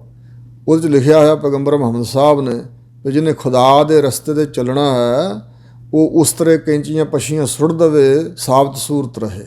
ਅਤੇ ਤੁਸੀਂ ਇਹਦਾ ਅਰਥ ਆਪ ਕਰੀ ਜਾਂਦੇ ਹੋ ਗਲਤ। ਵੀ ਜਦੋਂ ਮੱਕੇ ਦਾ ਹੱਜ ਕਰਨ ਜਾਣਾ ਉਦੋਂ ਅਸੀਂ ਖੁਦਾ ਦੇ ਰਸਤੇ ਚੱਲਦੇ ਹਾਂ। ਇਹਦਾ ਅਰਥ ਇਹ ਆ ਵੀ ਮੱਕੇ ਦਾ ਹੱਜ ਕਰਨ ਜਾਣ ਵੇਲੇ ਉਸ ਤਰ੍ਹਾਂ ਕੈਂਚੀਆਂ ਨਹੀਂ ਵਰਤਣੀਆਂ, ਕੇਸ ਨਹੀਂ ਕੱਟਣੇ, ਸਾਬਤ ਸੂਰਤ ਰਹਿਣਾ ਉਹਨਾਂ ਦਿਨਾਂ 'ਚ। ਅਤੇ ਇਹ ਕੀ ਇਹੀ ਹੈ ਖੁਦਾ ਦਾ ਰਸਤਾ, ਕੇਵਲ ਮੱਕੇ ਦਾ ਹੱਜ ਕਰਨਾ, ਅੱਗੋਂ ਪਿੱਛੋਂ ਜੋ ਮਰਜ਼ੀ ਕਰੋ। ਪਰਮਾਤਮਾ ਦੇ ਹੁਕਮ 'ਚ ਰਹਿਣਾ ਚਾਹੀਦਾ, ਜਿਹੋ ਜਿਹਾ ਸਰੂਪ ਉਸਨੇ ਬਖਸ਼ਿਆ ਸਾਨੂੰ। ਉਹਦੇ ਵਿੱਚ ਪ੍ਰਸੰਨ ਰਹਿਣਾ ਚਾਹੀਦਾ। ਤੇ ਇਸ ਕਰਕੇ ਕੱਟਣ ਨਾਲ ਕੀ ਹੋ ਜਾਏਗਾ? ਕੇਸਾਂ ਦਾੜ੍ਹੀਆਂ ਨੂੰ ਕੱਟਣ ਨਾਲ ਕੋਈ ਫਾਇਦਾ ਹੋਵੇਗਾ? ਨਹੀਂ, ਪ੍ਰਮਾਤਮਾ ਦੇ ਹੁਕਮ ਦੀ ਅਦੂਲੀ ਹੈ। ਔਰ ਇਸੇ ਪ੍ਰਕਾਰ ਫਿਰ ਉਹਨਾਂ ਨੇ ਕਿਹਾ ਸੀ ਵੀ ਇਹ ਖੁਦਾ ਦਾ ਘਰ ਹੈ ਮੱਕਾ, ਤੁਸੀਂ ਬੇਅਦਬੀ ਕਿਉਂ ਕੀਤੀ? ਮਹਾਰਾਜ ਕਹਿੰਦੇ ਗਲਤ ਗੱਲ। ਕੁਰਾਨ ਸ਼ਰੀਫ 'ਚ ਲਿਖਿਆ ਹੋਇਆ ਤੇ ਪੈਗੰਬਰ ਮੁਹੰਮਦ ਸਾਹਿਬ ਨੂੰ ਪਰਮਾਤਮਾ ਵੱਲੋਂ ਬਚਨ ਹੋਇਆ ਖੁਦਾ ਵੱਲੋਂ ਕਿ ਇਹ ਪੈਗੰਬਰ ਮੁਹੰਮਦ ਸਾਹਿਬ, ਮੈਂ ਹਰ ਇੱਕ ਮਨੁੱਖ ਦੀ ਸਾਹ ਰਗ ਨਾਲੋਂ ਵੀ ਨੇੜੇ ਹਾਂ। ਜਿਹੜੀ ਮਨੁੱਖ ਦੀ ਸਾਹ ਦੀ ਰਗ ਹੈ ਨਾ, ਰਗ ਸਾਹ ਵਾਲੀ, ਇਹਦੇ ਨਾਲੋਂ ਵੀ ਨੇੜੇ ਹਾਂ। ਤੇ ਫਿਰ ਇਹ ਇਕੱਲਾ ਖੁਦਾ ਦਾ ਘਰ ਕਿਵੇਂ ਹੋਇਆ? ਖੁਦਾ ਦਾ ਘਰ ਤਾਂ ਸਾਰਾ ਹੀ ਸੰਸਾਰ ਹੈ, ਜਿੰਨੀ ਸ੍ਰਿਸ਼ਟੀ ਰਚੀ ਹੈ। ਪਰਮਾਤਮਾ ਹਰ ਥਾਂ ਮੌਜੂਦ ਹੈ। ਸੋ ਇਸ ਪ੍ਰਕਾਰ ਜਿਹੜੇ ਗੁਰਮੁਖ ਨੇ ਉਹ ਪਰਮਾਤਮਾ ਦੇ ਹੁਕਮ ਨੂੰ ਪਛਾਣ ਕੇ ਤੇ ਉਹਦੀ ਹਜ਼ੂਰੀ 'ਚ ਹੀ ਹਮੇਸ਼ਾ ਵਸਦੇ ਨੇ। 8 ਪਹਿਰ ਪ੍ਰਭ ਬਸੈ ਹਜ਼ੂਰੇ, ਜਿਹੜੇ 8 ਪਹਿਰ ਵਾਹਿਗੁਰੂ ਦੀ ਹਜ਼ੂਰੀ ਅੰਦਰ ਹੀ ਵਸਦੇ ਆ। ਕਹੋ ਨਾਨਕ ਸੇ ਜਨ ਪੂਰੇ, ਸਤਿਗੁਰੂ ਅਰਜਨ ਦੇਵ ਮਹਾਰਾਜ ਕਹਿੰਦੇ ਉਹੀ ਪੂਰੇ ਭਾਂਡੇ ਨੇ, ਉਹੀ ਪੂਰੇ ਜਨ ਸੇਵਕ ਹਨ, ਬਾਕੀ ਅਧੂਰੇ ਨੇ। ਜਿਵੇਂ ਕੋਈ ਬੱਚਾ ਸਕੂਲ 'ਚ ਦਾਖਲ ਹੁੰਦਾ, ਪਹਿਲੀ ਜਮਾਤ 'ਚ ਕੁਝ ਅੱਖਰ ਪੜ੍ਹਦਾ ਸਹਿਜੇ ਸਹਿਜੇ, ਫਿਰ ਦੂਜੀ ਜਮਾਤ, ਤੀਜੀ ਜਮਾਤ, ਅਜੇ ਉਹਦੀ ਵਿੱਦਿਆ ਅਧੂਰੀ ਹੈ। ਅਤੇ ਇਸ ਪ੍ਰਕਾਰ ਮੁਕੰਮਲ ਡਿਗਰੀਆਂ ਜਦੋਂ ਹਾਸਲ ਕਰ ਲੈਂਦਾ, ਕਹਿੰਦੇ ਹੁਣ ਇਹ ਪੂਰਾ ਉਸਤਾਦ ਬਣ ਗਿਆ, PhD ਕਰ ਲਈ, ਡਾਕਟਰੇਟ ਇਹਨੇ ਕਰ ਲਈ ਹੈ। ਸੋ ਇਸੇ ਪ੍ਰਕਾਰ ਇਹ ਭਗਤੀ ਦਾ ਮਾਰਗ ਜਿਹੜਾ ਇਹ 'ਤੇ ਚੱਲਦੇ ਹੋਏ, ਜਿਵੇਂ ਸ਼ਾਹ ਸ਼ਰਫ ਨੇ ਪੁੱਛਿਆ ਗੁਰੂ ਨਾਨਕ ਸਾਹਿਬ ਨੂੰ ਵੀ ਫਕੀਰੀ ਕੀ ਹੈ, ਦਰਵੇਸ਼ੀ ਕੀ ਹੈ? ਤਾਂ ਹਜ਼ੂਰ ਨੇ ਕਿਹਾ ਸੀ ਨਫਸ ਨੂੰ ਮਾਰਨਾ, ਹਿਰਸ ਨੂੰ, ਇੱਛਾ ਨੂੰ ਮਾਰਨਾ ਫਕੀਰੀ ਹੈ। ਤਾਂ ਫਿਰ ਕਿਹਾ ਸੀ ਫਕੀਰੀ ਦਾ ਅੰਤ ਕਿੱਥੇ ਹੈ? ਤਾਂ ਹਜ਼ੂਰ ਕਹਿਣ ਲੱਗੇ ਖੁਦਾ ਹੋ ਜਾਣਾ। ਸੋ ਇਸ ਪ੍ਰਕਾਰ ਜਿਹੜਾ ਖੁਦਾ ਹੋ ਗਿਆ ਉਹ ਖੁਦਾ ਰੂਪ ਹੀ ਹੈ ਨਾ, ਪੂਰਾ ਹੀ ਹੈ, ਫਿਰ ਪਰਮਾਤਮਾ ਦਾ ਪੂਰਾ ਹੀ ਹੈ। ਅਤੇ ਇਸ ਪ੍ਰਕਾਰ ਜਿਹੜੇ ਮਨੋਂ ਤਨੋਂ 8 ਪਹਿਰ ਹੀ ਵਾਹਿਗੁਰੂ ਦੀ ਹਜ਼ੂਰੀ 'ਚ ਹੀ ਵਸਦੇ, ਆਪਣਾ ਆਪ ਗਵਾ ਕੇ ਉਹੀ ਪੂਰੇ ਜਨ ਹਨ। ਮਨ ਮੇਰੇ ਤਿਨ ਕੀ ਓਟ ਲੇਹੇ, ਸੋ ਹੇ ਮੇਰੇ ਮਨਾ ਤੂੰ ਉਹਨਾਂ ਗੁਰਮੁਖਾਂ ਦਾ ਸਹਾਰਾ ਲੈ, ਉਹਨਾਂ ਦਾ ਆਸਰਾ ਲੈ, ਉਹਨਾਂ ਦੀ ਓਟ ਲੈ, ਜਿਹੜੇ ਇਹੋ ਜਿਹੇ ਆ, ਜਿਹੜੇ 8 ਪਹਿਰ ਵਾਹਿਗੁਰੂ ਦੀ ਹਜ਼ੂਰੀ 'ਚ ਵਸਦੇ, ਉਹਨਾਂ ਦੀ ਓਟ ਲੈ ਲਾ। ਮਨ ਤਾਂ ਨੇ ਆਪਣਾ 3 ਜਨ ਦੇ, ਮਾਣ ਨਾ ਕਰ ਵੀ ਮੈਂ ਵੀ ਨਾਮ ਜਪਦਾ, ਆਪਣੇ ਆਸਰੇ ਆਪ ਹੀ ਮੈਂ ਤਰ ਜਾਣਾ। ਕਹਿੰਦੇ ਨਹੀਂ, ਮਨ ਵੀ ਤੇ ਤਨ ਵੀ ਆਪਣਾ ਉਹਨਾਂ ਜਨਾਂ ਦੇ ਤਾਂ ਹੀ ਭੇਟਾ ਕਰਦੇ, ਉਹਨਾਂ ਦਾ ਗੁਲਾਮ ਬਣ ਜਾ, ਤਨ ਮਨ ਧਨ ਅਰਪਣ ਕਰ ਉਹਨਾਂ ਨੂੰ। ਜਿਨ ਜਨੇ ਆਪਣਾ ਪ੍ਰਭੂ ਪਛਾਤਾ, ਜਿਨ੍ਹਾਂ ਜਨਾਂ ਨੇ ਆਪਣਾ ਪ੍ਰਭੂ ਪਰਮਾਤਮਾ ਪਛਾਣ ਲਿਆ ਹੈ, ਸੋ ਜਨ ਸਰਬ ਥੋਕ ਕਾ ਦਾਤਾ, ਉਹ ਜਨ ਸੇਵਕ ਸਾਰੇ ਥੋਕ ਪਦਾਰਥਾਂ ਦਾਤਾਂ ਦਾ ਦਾਤਾ ਹੈ। ਉਹਨਾਂ ਕੋਲੋਂ ਸਭ ਕੁਝ ਹੀ ਪ੍ਰਾਪਤ ਹੋ ਸਕਦਾ ਹੈ। ਤਿਸ ਕੀ ਸਰਨ ਸਰਬ ਸੁਖ ਪਾਵ ਹੈ। ਉਹ ਨਾ ਆਪਣੇ ਆਪ ਨੂੰ ਦਾਤਾ ਸਮਝਦੇ, ਉਹ ਆਪਣੇ ਆਪ ਨੂੰ ਦਾਤਾ ਦੇਣ ਵਾਲੇ ਨਹੀਂ ਸਮਝਦੇ। ਉਹਨਾਂ ਕੋਲ ਜਾਈਏ, ਬੇਨਤੀਆਂ ਕਰੀਏ ਵੀ, ਉਹ ਪ੍ਰਸੰਨਤਾ ਦੇ ਘਰ 'ਚ ਆ ਜਾਣ ਤਾਂ ਉਹ ਅੱਗੇ ਵਾਹਿਗੁਰੂ ਨੂੰ ਬੇਨਤੀ ਕਰਨਗੇ। ਭਾਵੇਂ ਕੁਝ ਦੇ ਵੀ ਸਕਦੇ ਹੁਣ, ਪਰਮਾਤਮਾ ਨੇ ਉਹਨਾਂ ਤੋਂ ਲੁਕਾਇਆ ਕੁਛ ਨਹੀਂ। ਸਭ ਨਿਧਾਨ ਦਾ ਅਸ਼ਟ ਸਿਧਾਨ ਠਾਕੁਰ ਕਰ ਤਲ ਧਰਿਆ। ਠਾਕੁਰ ਪਰਮੇਸ਼ਰ ਨੇ ਹੱਥ ਦੀ ਤਲੀ 'ਤੇ ਸਭ ਕੁਝ ਰੱਖਿਆ ਹੋਇਆ। ਜਦੋਂ ਉਹ ਇੱਛਾ ਕਰਨ ਉਸੇ ਵੇਲੇ ਉਹ ਹਾਜ਼ਰ ਕਰ ਦਿੰਦਾ। ਪਰਮਾਤਮਾ ਨੇ ਉਹਨਾਂ ਤੋਂ ਛਿਪਾਇਆ ਨਹੀਂ ਕੁਛ ਵੀ। ਜੋ ਕੁਛ ਠਾਕੁਰ ਕਾ ਸੋ ਸੇਵਕ ਕਾ, ਜੋ ਠਾਕੁਰ ਦਾ ਉਹ ਸੇਵਕ ਦਾ ਵੀ ਸਭ ਕੁਛ ਉਹ ਕੁਝ ਹੀ ਹੈ। ਸੋ ਇਸ ਪ੍ਰਕਾਰ ਹਜ਼ੂਰ ਕਹਿੰਦੇ ਨੇ ਉਹ ਜਨ ਸੇਵਕ ਸਾਰਿਆਂ ਥੋਕ ਪਦਾਰਥਾਂ ਦਾ ਦਾਤਾਂ ਦਾ ਦਾਤਾ ਹੈ।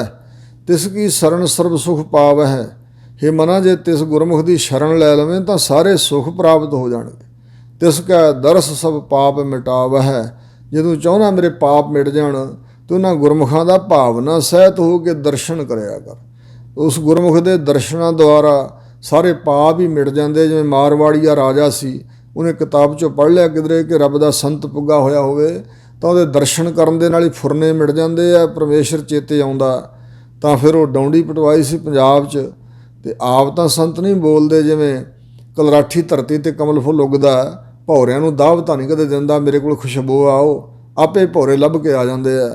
ਇਸੇ ਪ੍ਰਕਾਰ ਉਹਨਾਂ ਸੰਤਾਂ ਨੇ ਕੁਛ ਨਹੀਂ ਸੀ ਕਿਹਾ, ਸੇਵਾਦਾਰਾਂ ਨੇ ਕਿਹਾ ਸੀ ਵੀ ਆਓ ਸੰਤ ਹਨ, ਤੁਹਾਡੇ ਰਾਜੇ ਦਾ ਮਨ ਸ਼ਾਂਤ ਹੋਵੇਗਾ, ਲਿਆਓ ਉਸ ਨੂੰ। ਫਿਰ ਸੰਤ ਮਹਿਤਾਬ ਸਿੰਘ ਜੀ ਜਿਹੜੇ ਸੀ ਨਿਰਮਲੇ, ਜਿਹਨਾਂ ਨੂੰ ਕਿਹਾ ਜਾਂਦਾ, ਉਦੋਂ ਨਿਰਮਲੇ 5 ਕਕਾਰਾਂ ਦੇ ਧਾਰਨ ਦੀ ਚਿੱਟਾ ਬਾਣਾ ਹੁੰਦਾ ਸੀ। ਉਸ ਵੇਲੇ ਸੰਤ ਮਹਿਤਾਬ ਸਿੰਘ ਜੀ 1835 ਦੀ ਗੱਲ ਹੈ ਇਹ, ਸੰਮਤ ਬਿਕਰਮੀ 35 ਦੀ ਸ਼ਾਇਦ। ਸੋ ਇਸ ਪ੍ਰਕਾਰ ਦੌਧਰ ਪਿੰਡ ਲੁਧਿਆਣੇ 'ਚ ਹੈ। ਸ਼੍ਰੀਮਾਨ ਪੰਡਤ ਈਸ਼ਰ ਸਿੰਘ ਜੀ ਬ੍ਰਗਤ ਮਹਾਤਮਾ ਹੋਏ ਆ, ਉਹਨਾਂ ਦੇ ਕੋਲ ਇਹ ਗਏ ਹੋਏ ਸੀ ਬਾਬਾ ਮਹਿਤਾਬ ਸਿੰਘ। ਅਤੇ ਜਿਸ ਵੇਲੇ ਰਾਜਾ ਆਇਆ ਸੀ, ਭਾਵਨਾ ਨਾਲ ਦਰਸ਼ਨ ਕੀਤਾ ਅਤੇ ਦਰਸ਼ਨ ਕਰਨ ਮਾਤਰ ਨਾਲ ਹੀ ਮਨ ਸ਼ਾਂਤ ਹੋ ਗਿਆ, ਸਮਾਧੀ ਲੱਗ ਗਈ ਸੀ, ਪਰਮੇਸ਼ਰ ਚੇਤੇ ਆਉਣ ਲੱਗ ਪਿਆ, ਫੁਰਨੇ ਮਿਟ ਗਏ ਸਨ। ਸੋ ਇਸ ਪ੍ਰਕਾਰ ਤਿਸ ਕੈ ਦਰਸ ਸਭ ਪਾਪ ਮਿਟਾਵੇ। ਭਾਵਨਾ ਸਹਿ ਦਰਸ਼ਨ ਕਰਨ ਦੇ ਨਾਲ ਹੀ ਕਹਿੰਦੇ ਪਾਪ ਮਿਟਾ ਲਈਦੇ ਆ। ਉਹਨਾਂ ਦਾ ਦਰਸ਼ਨ ਕਰਕੇ ਭਾਈ ਆਪਣੇ ਪਾਪ ਮਿਟਾ ਲੈਣੇ ਚਾਹੀਦੇ ਆ। ਅਵਰ ਸਿਆਣਪ ਸਗਲੀ ਛਾੜ, ਹੋਰ ਸਾਰੀਆਂ ਸਿਆਣਪਾਂ ਤੈਨੂੰ ਛੱਡ ਦੇਣੀਆਂ ਚਾਹੀਦੀਆਂ। ਚਤੁਰਾਈ ਨਾ ਚਤੁਰ ਭੁਜ ਪਾਈ ਹੈ, ਉਗਤ ਸਿਆਣਪ ਕਿਛੂ ਨਾ ਜਾਨੋ। ਇਸ ਪ੍ਰਕਾਰ ਦੀ ਭਾਵਨਾ ਬਣਾ, ਤਿਸ ਜਨ ਕੀ ਤੂੰ ਸੇਵਾ ਲਾਗ। ਆਪਣੇ ਮਨ ਦੀਆਂ ਸਿਆਣਪਾਂ ਚਤੁਰਾਈਆਂ ਛੱਡ ਕੇ ਜਿਹੜਾ ਇਹੋ ਜਿਹਾ ਜਨ ਮਿਲ ਜੇ ਨਾ ਕਿਤੇ ਸੰਸਾਰ 'ਚ ਵਿਚਰਦਿਆਂ, ਉਹਦੀ ਸੇਵਾ 'ਚ ਲੱਗ ਜਾ। ਆਵਨ ਜਾਨ ਨਾ ਹੋਵੀ ਤੇਰਾ, ਫਿਰ ਤੈਨੂੰ ਕੀ ਫਲ ਮਿਲੇਗਾ ਉਹਨਾਂ ਗੁਰਮੁਖਾਂ ਦੀ ਸੰਗਤ ਕਰਨ ਦਾ ਕਿ ਆਉਣਾ ਜਾਣਾ ਨਹੀਂ ਹੋਵੇਗਾ ਤੇਰਾ ਇਸ ਦੁਨੀਆ 'ਤੇ। ਤੇਰੇ ਜੰਮਣ ਮਰਨ ਦੇ ਬੰਧਨ ਕੱਟੇ ਜਾਣਗੇ। ਨਾਨਕ ਤਿਸ ਜਨ ਕੇ ਪੂਜੋ ਸਦ ਪੈਰਾ, ਜਿਹਦੇ ਦਰਸ਼ਨ ਤੇ ਸੇਵਾ ਕਰਨ ਦੇ ਨਾਲ ਅਜਿਹੀਆਂ ਦਾਤਾਂ ਮਿਲਦੀਆਂ।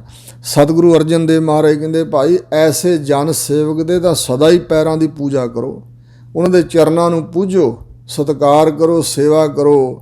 ਜਿਸ ਤਰ੍ਹਾਂ ਹਜੂਰ ਨੇ ਬਚਨ ਕੀਤਾ, ਜੇ ਕੋ ਜੀਓ ਕਹਿ ਉਹਨਾਂ ਕੋ ਜਮ ਕੀ ਤਲਬ ਨਾ ਹੋਈ। ਉਹਨਾਂ ਨੂੰ ਹੱਥ ਜੋੜ ਕੇ ਕਹਿ ਦੇਵੇ ਕੋਈ ਆਓ ਜੀ, ਜੀ ਆਇਆਂ ਨੂੰ ਇੰਝ ਜੀ ਕਹਿ ਕੇ ਸਤਿਕਾਰ ਕਰ ਦੇਵੇ ਤੇ ਹੋ ਸਕਦਾ ਜਮਾਂ ਵੱਲੋਂ ਤਲਬ ਪੁੱਛ-ਗਿਛ ਨਹੀਂ ਹੋਵੇਗੀ। ਐਸਾ ਵਾਹਿਗੁਰੂ ਦੇ ਪਿਆਰਿਆਂ ਦਾ ਦਰਸ਼ਨ ਹੈ, ਐਸਾ ਫਲ ਹੈ ਉਹਨਾਂ ਦੀ ਸੇਵਾ ਕਰਨ ਦਾ। ਇਸ ਤਰ੍ਹਾਂ ਹਜੂਰ ਕਹਿੰਦੇ ਉਹਨਾਂ ਜਨਾਂ ਦੇ ਹਮੇਸ਼ਾ ਪੈਰਾਂ ਨੂੰ ਪੂਜੋ, ਉਹਨਾਂ ਦੀ ਨਿੰਦਿਆ ਨਾ ਕਰੋ, ਉਹਨਾਂ ਅੱਗੇ ਝੁਕਣਾ ਚਾਹੀਦਾ, ਇੰਝ ਮਹਾਨ ਫਲ ਮਿਲੇਗਾ। ਹੋਈਆਂ ਭੁੱਲਾਂ ਚੁੱਕਾਂ ਸਤਿਗੁਰੂ ਮਹਾਰਾਜ ਤੇ ਗੁਰੂ ਕੀ ਸੰਗਤ ਨੇ ਖਿਮਾ ਕਰਨੀਆਂ, ਅੱਗੇ ਵਾਸਤੇ ਸੁਮਤ ਬਖਸ਼ਣੀ ਜੀ। ਵਾਹਿਗੁਰੂ ਜੀ ਕਾ ਖਾਲਸਾ, ਵਾਹਿਗੁਰੂ ਜੀ ਕੀ ਫਤਿਹ।